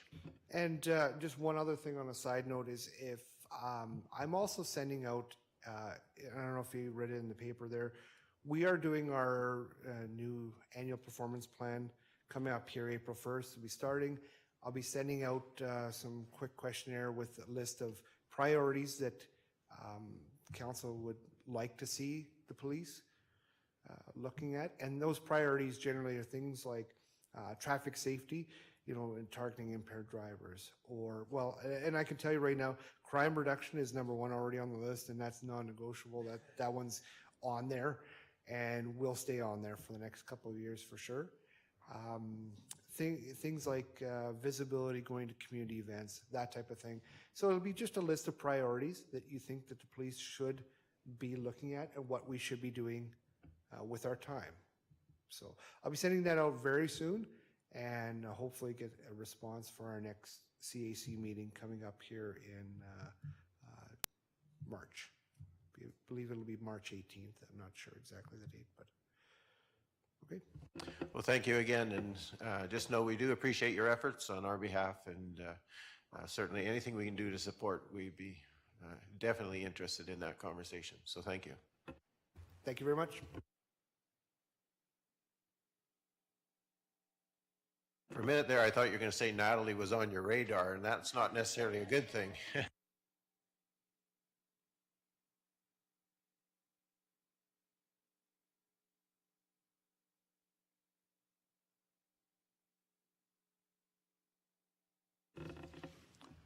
Okay, we have another delegation from GFL. Mr. Mark Grunert is here this morning, so we're going to invite Mark if you want to come up and get organized. We certainly are looking forward to hearing from you as well.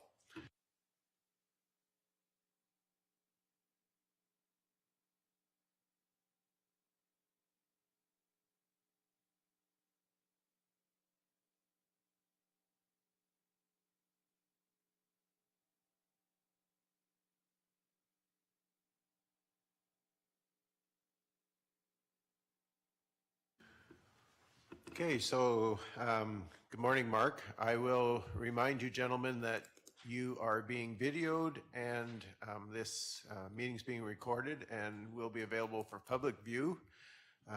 So please, when you're speaking, use your microphones, and anything you can do to help us facilitate that would be great. And I think I'll let you introduce yourselves, and then we'll introduce ourselves, and that way we know who we're talking to. So go ahead, please. Great. Well, thanks for having us. My name's Mark Grunert. I'm with GFL Environmental, and Neil Weens, also GFL Environmental, one of our composting experts, has joined me today. Okay, well, welcome Mark and Neil, and Councillor Whitstock, if you would please. He happens to be on the screen, so we'll let him introduce himself. Good morning, gentlemen. Jerry Whitstock, Division 3, which happens to be part of your site there. Jim Hugo, Division 5. Debbie Penna, Division 2. Wade Christie, Division 6. Al Hogan, County Manager. Ken King, Division 7. Glenn Keever, Division 4. Faye McGee, Division 1. So as you're no doubt aware, GFL happens to be a fair concern to Kneehill County, and so we look forward to hearing from you this morning and seeing what you have to present for us. Well, good morning, folks. You say I'm getting recorded, and everybody says I usually have a face for radio, so I'm not sure that's good. But regardless, I just wanted to come in and do first just a quick little background. 14 years ago, I started a company called Biocycle Nutrient Solutions. In that, the whole company was started in 100% retrospect to the new NRCB rules that existed for intensive livestock operations. We just wanted to make sure that nutrients were moved into spots where we weren't going to get shut down as far as those operations, and really move that nitrogen and phosphorus overloads into areas that had never seen manure before. That was the premise of what we started. As I started that, where it really started in merit was in Kneehill County. And a couple of you actually know that. And so part of this whole thing is almost every feedlot in the area has either dealt with me at one point in time or is composted at one point in time as we started to work out different manure management plans until, of course, the BSE issue kind of hit and it overtook the need for being, that on the high priority list. Now, that being said, too, we also realized that as I was doing this, I started pulling nutrients out of the landfills, in particular gypsum to start off with. And the main reason being is most animal manures are short on sulfur.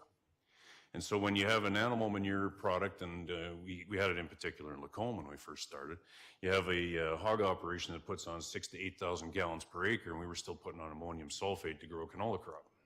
And so we started adding gypsum to the package as a calcium sulfate. And in almost all those feedlots that we were composting, we were adding anywhere from 5 to 10% gypsum in there. So it worked great as a soil amendment. It did some pretty cool things to the soil, and crops grew. That's the background of where it all kind of started, for those of you who don't know me. So as time went on, I kind of got into hanging around the landfills, and ironically started noticing, I was that guy who was watching people go in into the back and, kind of seeing what they came out of the back of their trucks. So it was, it could kind of shoo me away like a crow almost. But needless to say, we started understanding that it wasn't just gypsum that we could yank out of there. It was wood chips. So lots of waste wood, which again, majority of these feedlots in central Alberta used wood chips, the program that we started. Got into that, and then started moving into the actual organics. And as the, ultimately as the government got into suggesting that we needed to stop bringing product to landfills, 50% of what goes in there is organic material.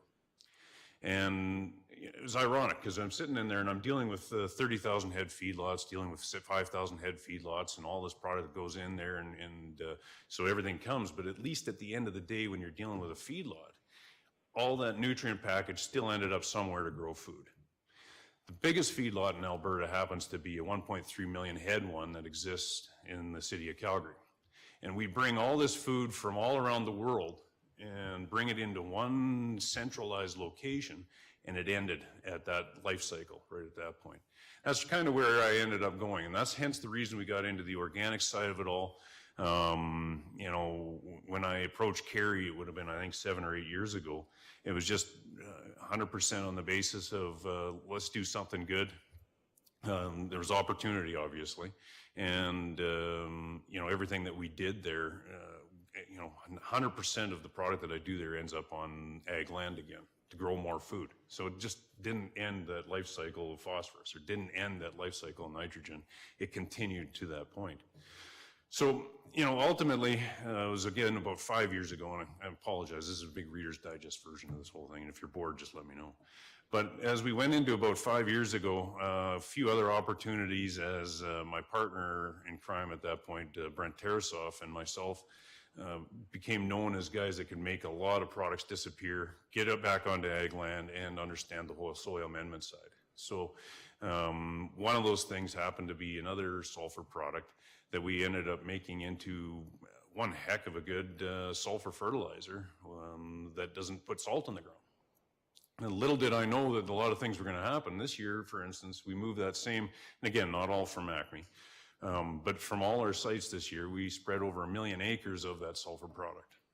So when we're talking, you know, benefits over this last 5 years, I know that we've gained those farmers, each one of those farmers, at least $75 to $100 in value above on that. So when you're talking 1 million acres, we've given the farming community in this area and Alberta essentially $100 million extra of capital to spend in their local economies. I guess really that's where I start from. So when we're, you know, and I apologize, you know, about what's happened here over the last 6 to 8 months. We do understand what's gone on. They brought me back in. I was back into the R&D side to find out what other cool things I could do, and I found a lot of extra stuff, which I won't get into today. But they brought me personally back because composting isn't just a matter of reading a book and going to some course in Edmonton and saying that this is how thou shalt do it. It doesn't work that way. I keep always equating it. I have an animal nutrition background of all things. I'm a poultry science grad and I own a chicken farm. And so my whole background is all about bug populations and how do you actually feed livestock. And so when you actually equate out composting, you're really feeding a great big feedlot. It's like a bazillion little animals that are existing in each one of those things. So it's not an engineered thing. So when we started having the real major problems here back in, I think it was really beginning of November is really when it really took off. That's when I had taken over and said, okay, we have a sick feedlot, and it was sick. And so in that place, we had to go and fix this thing, get it turned, do the thing, cause a lot of the chaos that existed in today, and get it better. Over these last 2.5 months, we've got it to where my piles are actually got the right gut flora, for no better term, where they're actually hot enough where I can do stuff. I still have odor issues because it's almost like a cold here where you're just at the end of it and you have that little bit of mucus that's left and you're trying to finish it off, and that's what I'm trying to do right now. So we've got to a point, and I've been talking to a lot of the neighbors, because of my background in this Kneehill County area. I really do know a lot of the people in this part of the world. And so I've been talking to a lot of the locals and said, you know what, guys, I apologize. I know it. I don't mean to be a pain in your butt, but at the end of the day, I have to finish this process off. So we're going right now where we're turning things every 4 to 5 days, doing that last final spin to get that last chunk of mucus essentially out of the system. I guess your main question is, when can we expect it to stop? Again, because it's an animal population or a bug population, there is no set rules. I'd like to say it's only another week, another 2 weeks. But again, you got environmental conditions that exist. Is it going to get up to down to minus 40? I'm not touching it when it's that. Do you have these little things that change? If I wish I could give you a straight thing, but again, there's no handbook that tells me exactly when things are going to get better after you've had a sick pile. Needless to say, I know that we're on the right side. There is an end game to this all, and at the end of it, I mean, we've committed before that there won't be another ounce of composting on that place, other than, of course, our chicken manure and stuff that's coming in there right now, and our we got a feed company that brings in some spent feed. But other than that, that's all we're composting right now on that site.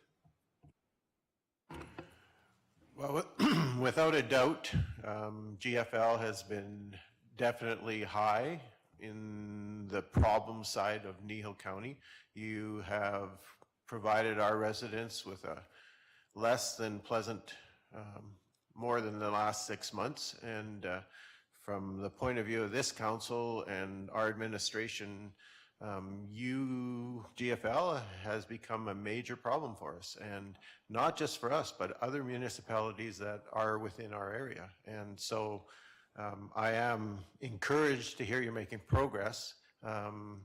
The discouragement to us, and continues to be the discouragement to us, is that there are ongoing problems. And I understand there's a process that has to be gone through to reach a logical final conclusion, but certainly what's happening there, and I'm sure Councillor Whitstock would echo my sentiments, is totally unacceptable. And it's a process that's been going on for much longer than November the 1st. So from our point of view, anything is better than what was there before, but what would be even better is a proper process that continues going forward. Yeah, and to that point, I mean, November 1st is when they brought me back in, and I get that, and I know it was before that. Proper process, yeah, we're taking it. It's full on what we're supposed to be doing according to Alberta environment, according to really my experience. I mean, I would venture to guess there isn't a more experienced composter in Alberta, to be honest, than myself.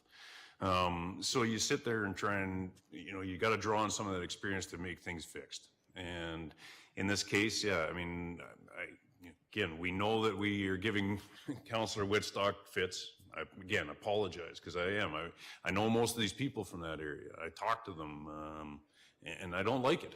I really don't. So I'm trying as fast as I can to make this a better situation. It's a good situation once it does work. We can definitely, and I think these guys have offered before, to have you guys go to the county of Tabor and go right into their town, where we actually were able to do greenfield. That's half of the battle here. When I first started 14 years ago, there wasn't anything that suggested, hey, it should all be windrows, or it should be aerated static pile, or it should be in a building. There was nothing like that, because nobody did it. So we started, and I've learned a lot over the last 14 years, where we know that we have to be aerated static piles for this kind of stuff.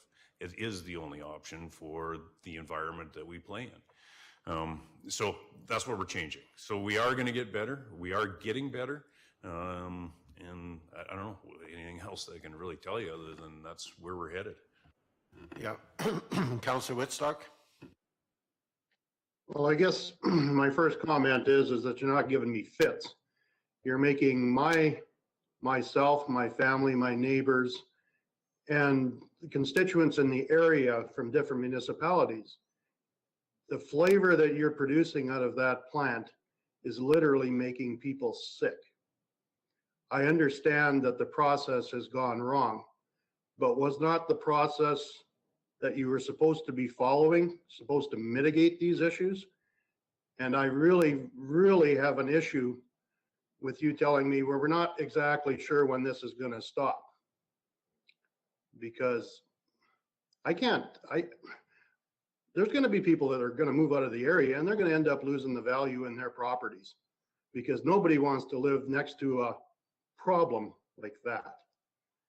And I would highly encourage you to either figure it out, stop until you get it figured out, or stop the process entirely, because it's just not right. I mean, you're not entitled to ruin the quality of life of my residents and those around. And those are my comments to you. And I've heard the story before. When's it going to stop? I don't want to be told it's going to be stopping in 2 weeks. What I need to know is, when is it going to stop permanently?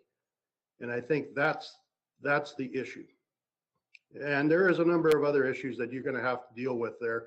I mean, the size of your piles, the tonnage that's there, I don't know. I guess that's an environment issue.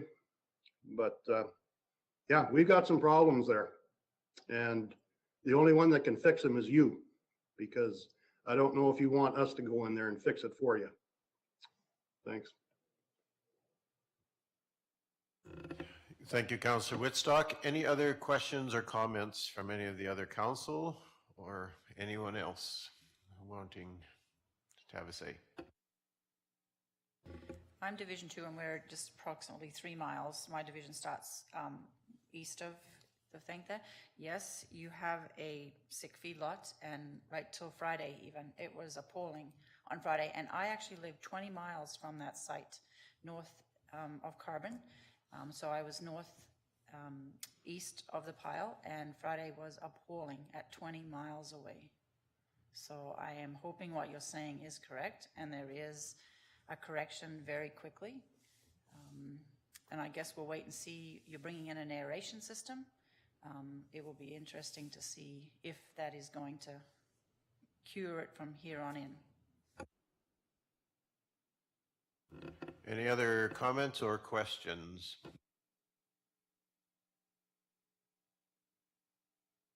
I think I just, like to respond to a few things and possibly close things out, or even that'll add more questions from the council, which is fine. But, in regards to the timeline, and why Neil's hesitant to commit a specific time, is it based on weather, temperature, and so on? It's very difficult to predict.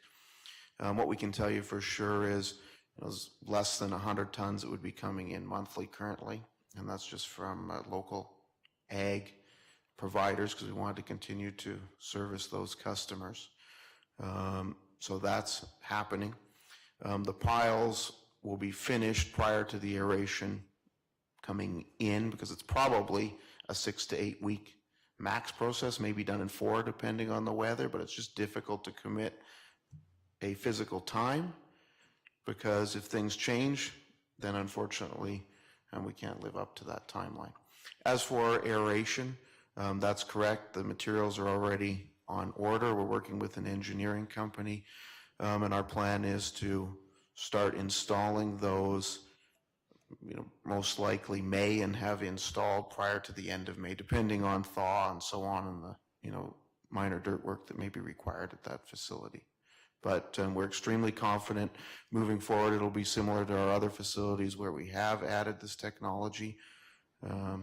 Tabor is one of them, and we're very proud of that facility. And other facilities where we've had issues at, and speaking with Alberta Environment, even as early as this week, we've had no recent complaints, and they're very happy with how the facility is operating. But as Neil said, it just takes time. So when you say you have had no complaints recently with the facility, are you referring to this specific facility? No, I'm referring to another facility where aeration was added. Okay, any other questions or comments? If your other facility that you're talking about has no smell, I was at a meeting recently where I think these people were by your other facility. They said it smelled terrible. That may have been a historic issue.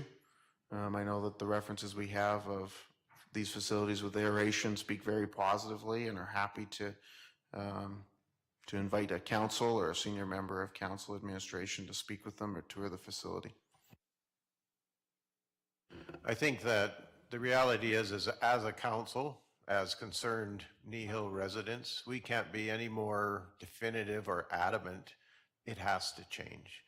Understand there's a process for that change to happen, but the reality is for our residents and for residents that live in other municipalities that are being affected by your facility, right now their quality of life is zero. Right now they're very unhappy, and you are the only people who can change that. And I understand the commitment to make that change, but you need to know that what's happening now is totally, completely unacceptable from our viewpoint and from the viewpoint of our residents. And Neil, I know you know a lot of people in that area.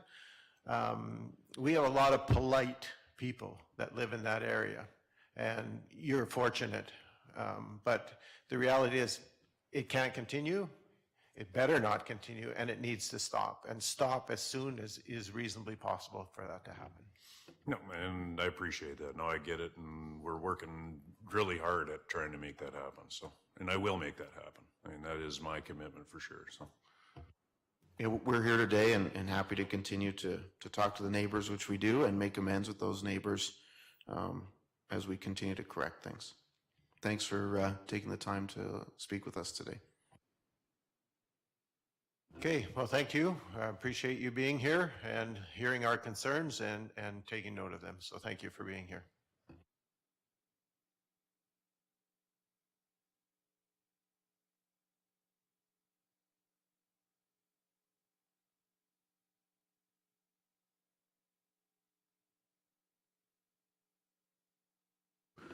Okay, we do also have another gentleman here with AgriTek Humanitar, Stephen.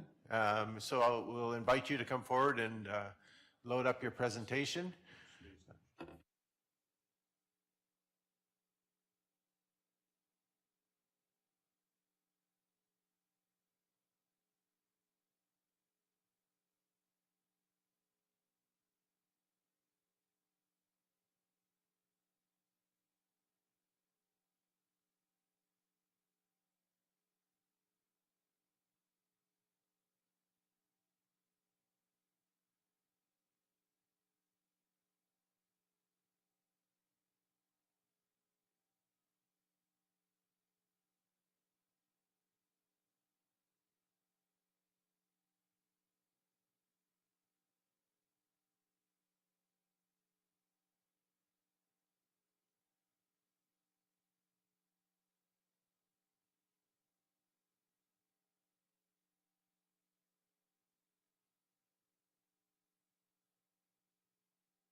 Okay, welcome.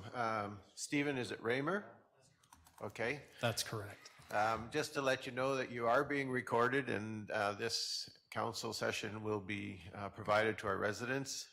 So please use the microphone when you're speaking, and we'll take the opportunity to introduce ourselves and then we'll allow you to do that as well. So again, we're going to start with Councillor Whitstock, who happens to be on the screen. So Jerry, go ahead, please. Hi, Jerry Woodstock, Division 3.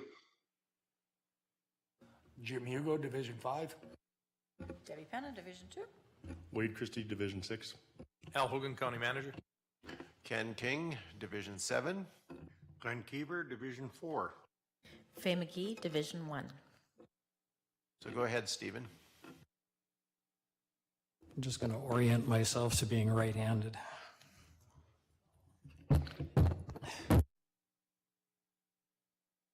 This is a little unfamiliar territory for me, so forgive me if I don't have a polished professional presentation for you. From my own perspective, this is the first time I've done something like this. So my name is Stephen Raymer, and I do live here in Three Hills. I've been here since 2007. My wife has a history here since 1986, I believe. And there's other family members on her side that live here as well. So it's because of my wife that I came here, place that she was familiar with and such, and grown to love it here and really appreciate the community. And it's really this area and this community that's brought forward the opportunity to make this presentation. My best friend lives in Washington State, and we mentioned some things in the overview about his background, and I've known him since the 1990s, and he was my best man at my wedding, and so we're very close. And he's been realizing a vision that he had in the early 80s. And so what we are presenting with the package that I provided to you is an overview, really, of what we're hoping to accomplish and start to grow it in North America. And even since I submitted the package to you, we've actually had a significant upgrade in our plans for North America. Now, what I provided to you was the plan for large-scale projects that are in multiple Asian countries and also in Europe.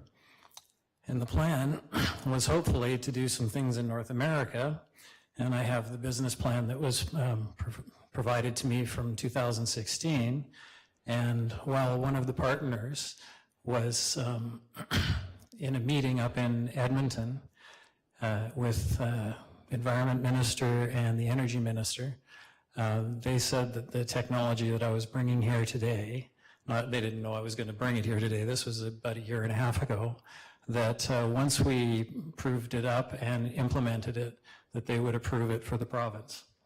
And so that same weekend, our funding partner for this project, we didn't know that they would step up, and they just stepped up, what was it, last Thursday.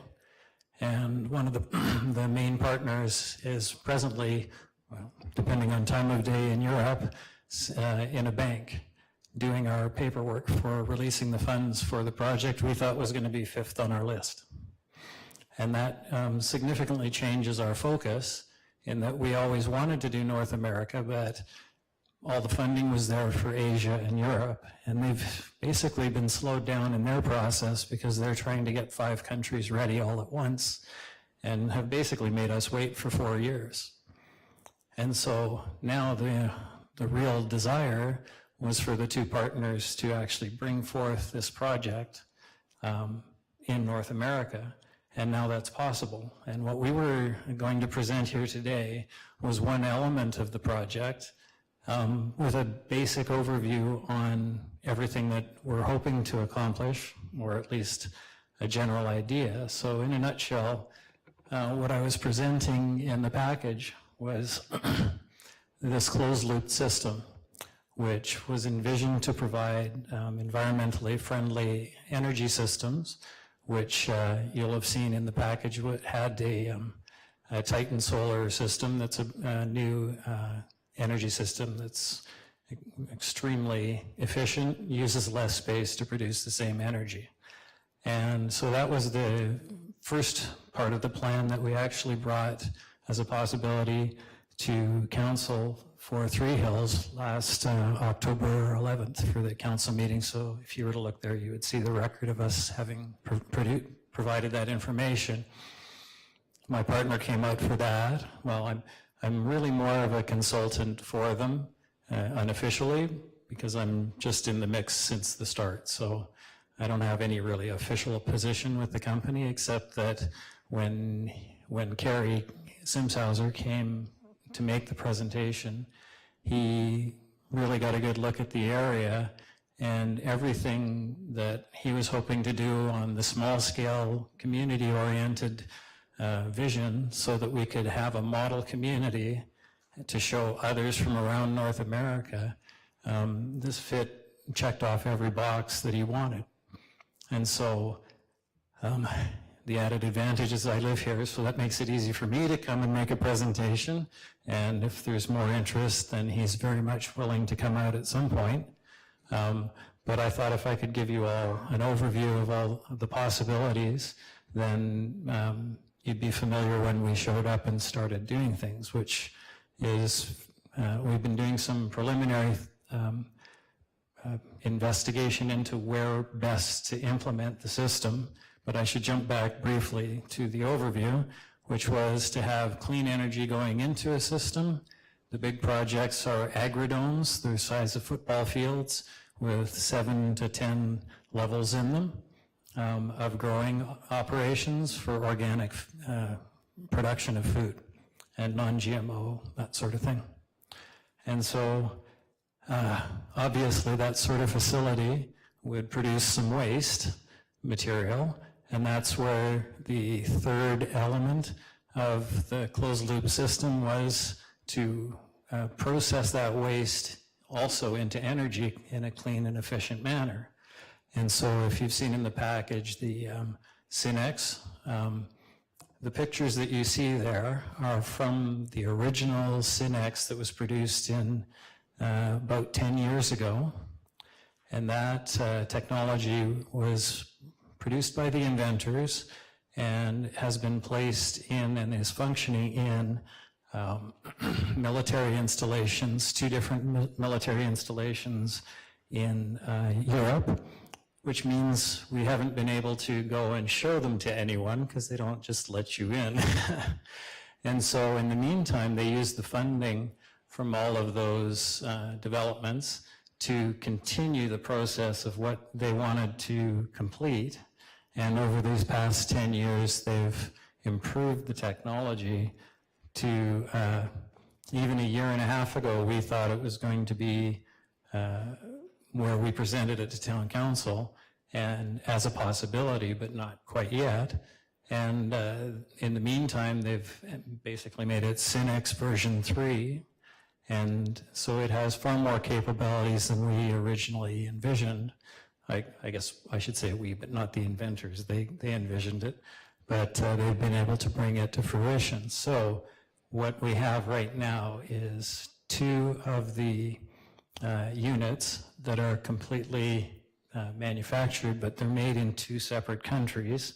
And so they're ready for implementation. They'd be assembled by the crew from overseas.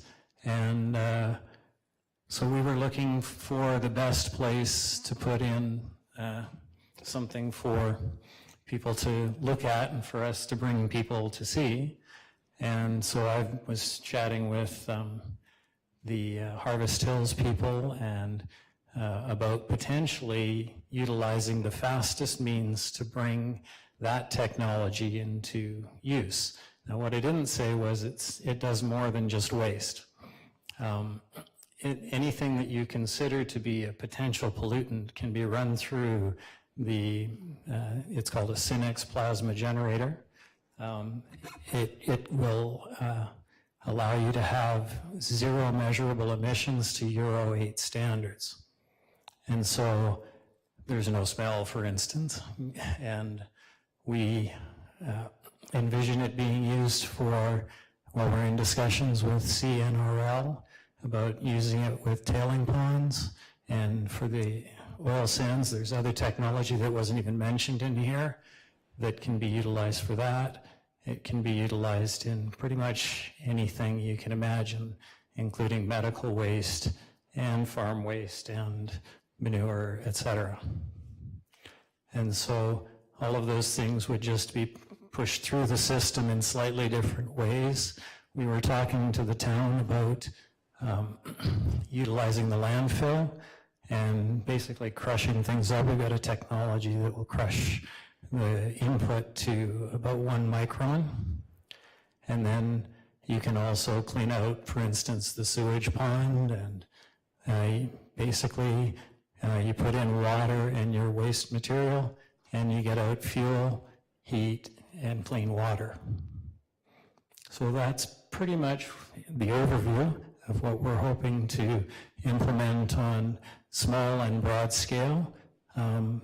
Starting potentially first, we felt the easiest thing to do would be to run natural gas through the Synex generator and produce electricity and put it on the grid, and or just had a meeting with Ray Price from Sunterra and suggested that when I heard they were thinking of a cogeneration system for the new plant near Acme, that they might want to consider doing something different. And they didn't really want to get in on the energy side from what he said. So we might have a fit there, but that's just preliminary. We just started discussing that with them, and excuse me. I didn't learn to take my hand off the button. So basically, don't know who wants to step forward first with us.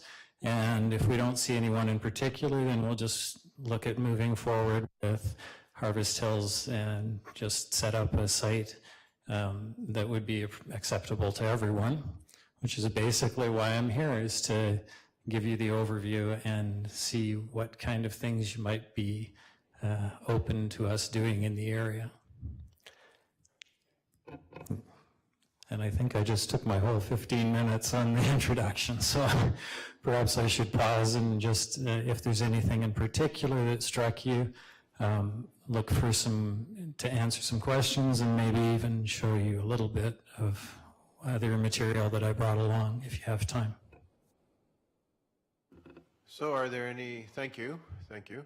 Are there any questions or anybody want further information?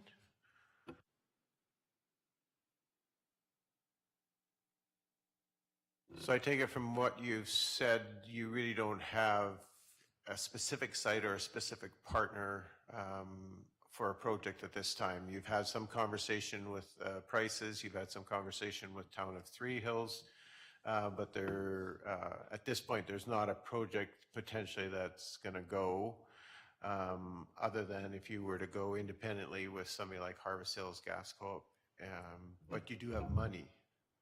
Yeah, there is funding for the projects, and this is why we made a presentation back in October 2016 to potentially bring over the Titan Solar and to discuss the second stage of the Synex as a possible implementation.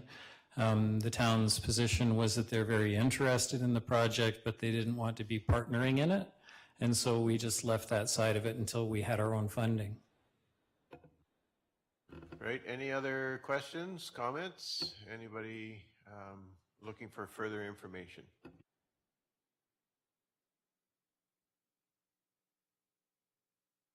It's pretty interesting, and you definitely got my attention. So I'm interested in more information and for sure to watch where you go and how you get there. So I appreciate the presentation very much. You're welcome.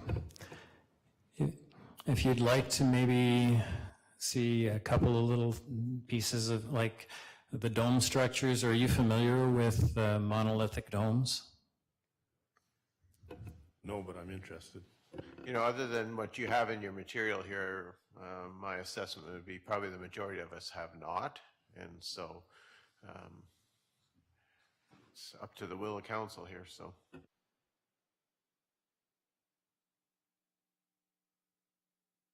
Okay, are we willing to take a couple of minutes, just have a quick conversation around that, or what would you like to do? I'm looking for direction. I'd like to know more about this dome. How about just give us the sort of the Coles Notes version, 2 to 5 minutes kind of thing. Just give us a quick overview, and that'll just give us a little bit more information, and then perhaps we need to have further conversation at another time.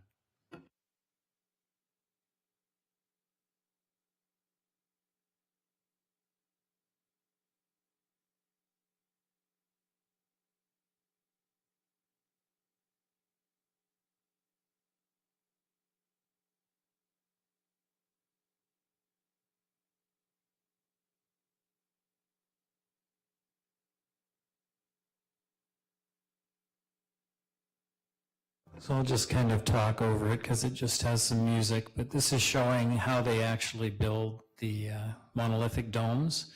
They inflate the outer shell and then spray it with the polyethylene and then put in the rebar and use a stronger concrete, and then you end up with these sort of things. I don't know if you'd maybe even look at the company's website at some time in the future. You'll see that they've been building these for a long time. It's a company in Italy, Texas, that's our partner, and they're called monolithic domes. There's one that was just put in up in Grand Prairie, where they're storing tailings at this point.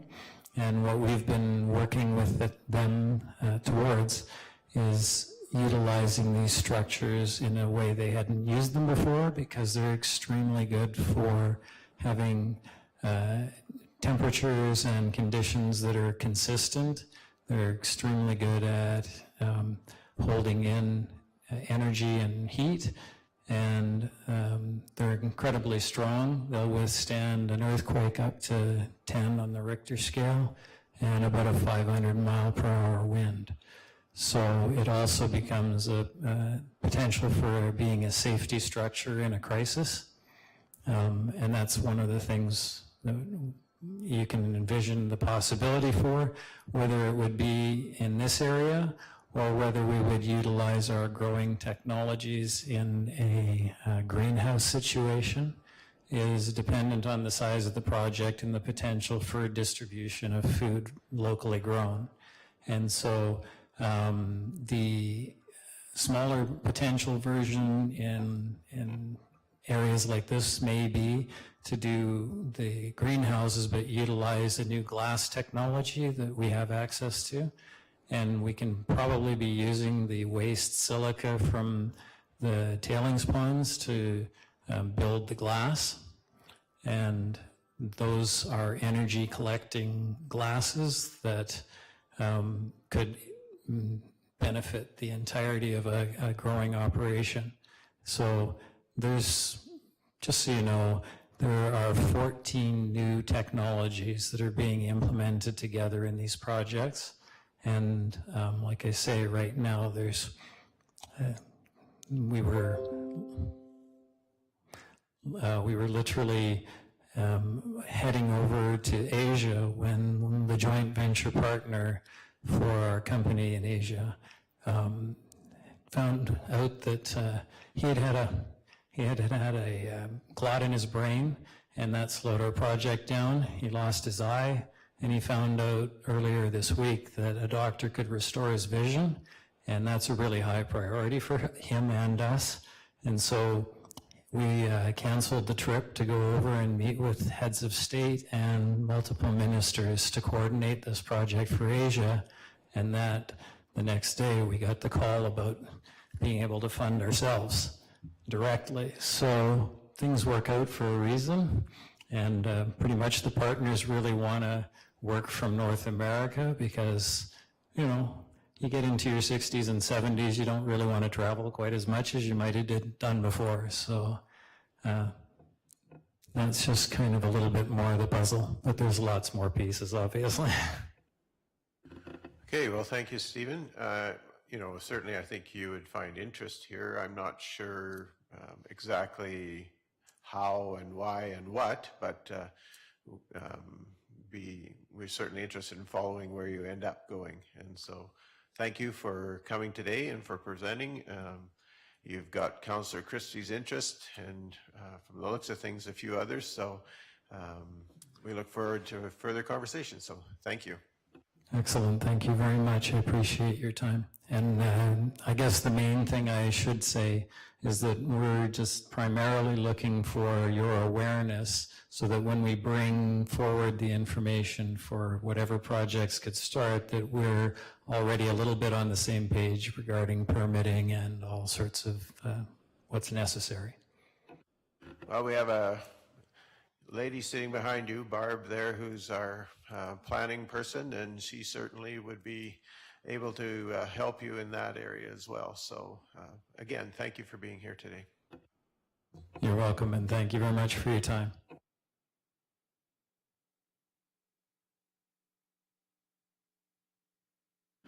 Suggest we take a 5-minute quick break and then come right back.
How are the knees feeling, Jerry?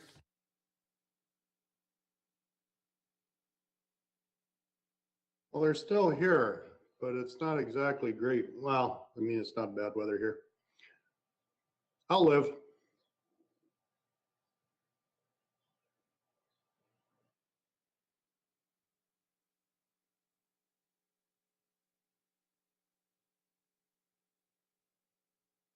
Is it warm down there, Jerry? You enjoying that? It is not warm. It's about 70 degrees here and cloudy. It rained a little bit this morning, but probably still better than at home. I was going to say, you're breaking my heart. It's not exactly 70 degrees here. Well, it is inside. As soon as you get out, that could change. Exactly.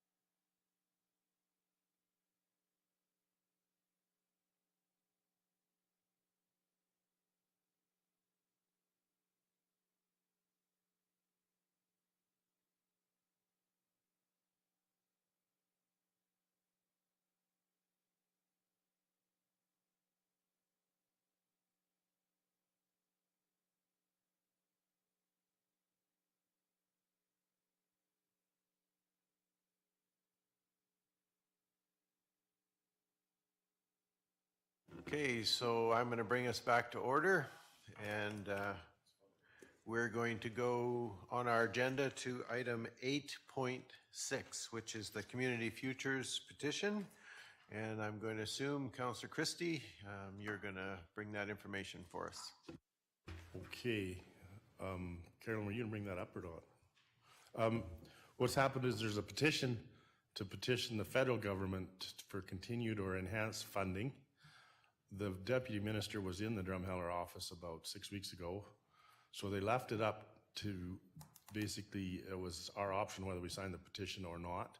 They have the government's ear anyway.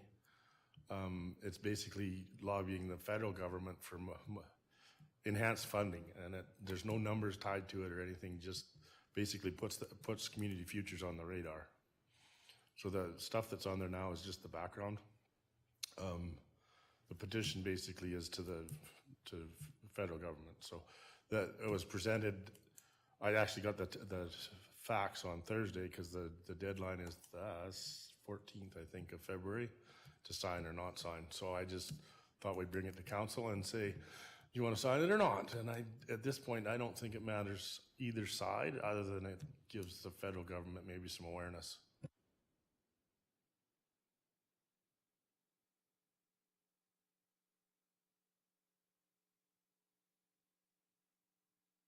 Okay, questions, comments?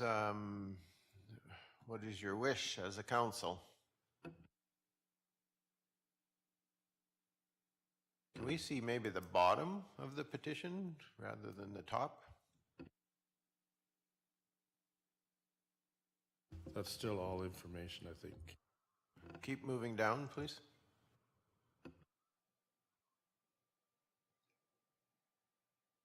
So the petition is a request for more funding. Is that where it's going?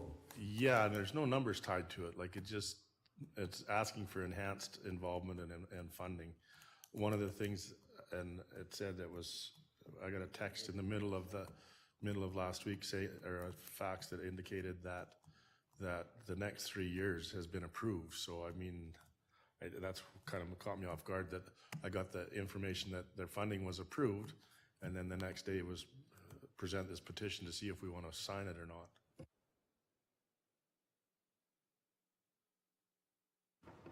So would your assessment be whether we sign it or not really is not going to make any difference? That's kind of how I read it. Yeah, that's still not the petition, so I don't know whether that didn't come through to you, Carolyn, or not. I received the two documents. One was in French and one was in English. Well, yeah, and that's what I got. But there wasn't English on the stuff that I got from Ron yesterday was both French and English, and as a Westerner, I didn't like the French part, but I didn't say that out loud, did I?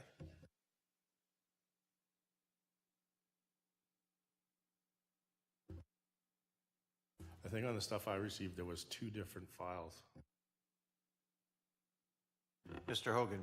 Mr. Chair, members of council, there are some enhancements to the program I see in the from the current program, and I just noticed there under number 1. The first thing that jumped to me was currently Community Futures has a limit for borrowing or lending of $150,000, and I see here that they are lobbying for the opportunity to double that to $300,000. That is a significant increase. I think it's probably, I do know that my wife and myself have some friends who work for Community Futures in Drumheller, and I know they're often trapped and restricted in that $150,000. So the ability to go up to the $300,000 is good. And the second one I see is that they can charge the Community Futures can choose their interest rates. Right now they do have a very restrictive interest rate regime that they're under, and they're not able to tailor or customize interest rates to lenders. So it's just what I was able to read in the package before it disappeared was there are some significant improvements being lobbied for that I think would be certainly worth the county considering supporting. Do I also understand correctly, this has only ever been supported provincially, and so this is a new source of funding they're looking for? Mr. Chair and members of council, my understanding is that yes, they're looking for more federal government involvement in the Community Futures program as opposed to being a purely provincial program.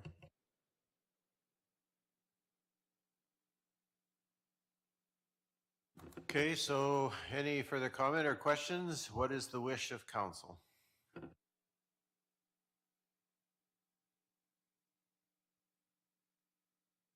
We have heard the comments from our administration. Anyone willing to make a motion that Kneehill County sign the petition?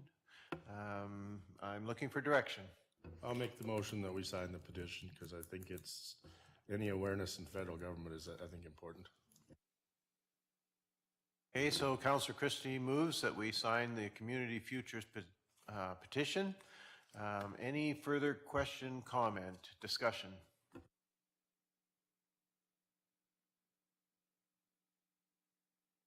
Seeing none, I'm going to ask the question.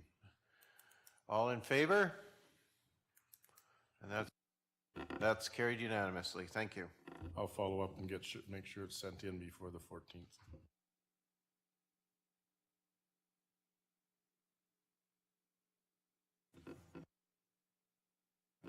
It's a Valentine's gift for the federal government.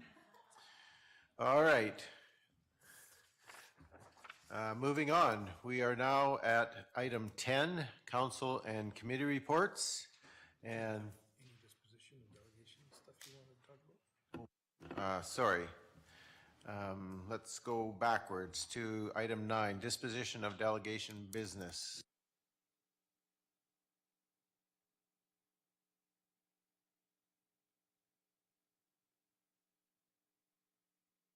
Okay, was there anything in either of the 3 presentations that we need to respond to or comment on? Any further discussion required?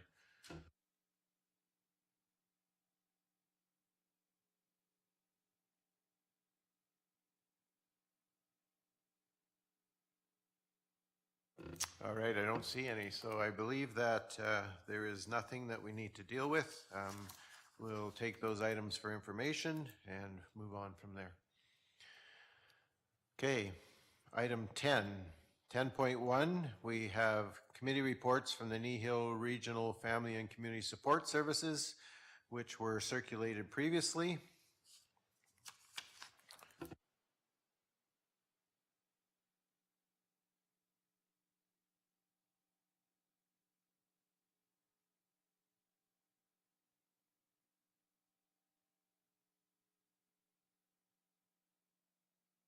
We have the Red Deer River Municipal Users Group, highlights of meetings that was circulated, and the Drumheller RCMP provincial statistics. Any questions, comments, or discussion?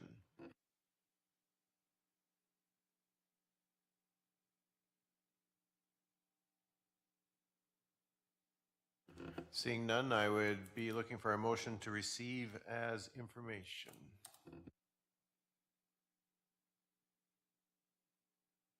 I shall move the council and committee reports for information. Okay, Councillor Keever has moved that council receive the council and committee reports as presented. All in favor? And that's carried unanimous again. Thank you.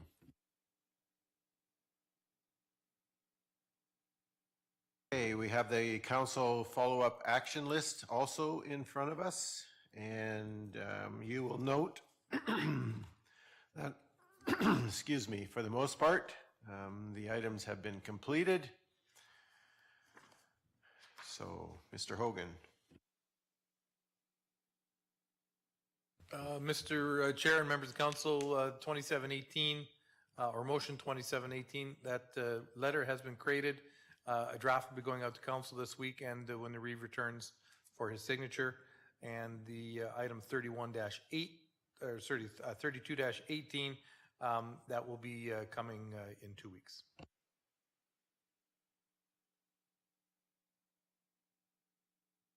Okay, so the letter to the Minister of Municipal Affairs regarding the assessment year modifiers is in the pipeline, and also the coffee with council discussion we had, the draft policy is also in the pipeline. So beyond that, any further questions, comments? I'll move council follow-up notes or whatever. Okay, Councillor Whitstock moves that we receive the information for the council follow-up action list as presented. All in favor? And that's carried. Thank you.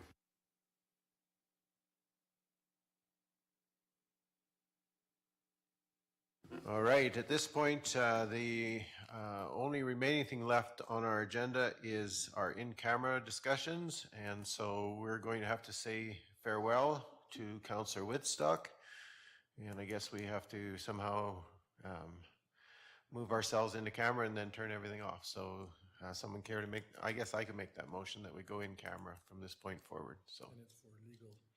Okay, see you guys later. I'm out. Yeah, the in-camera session is legal matters, so we'll go there.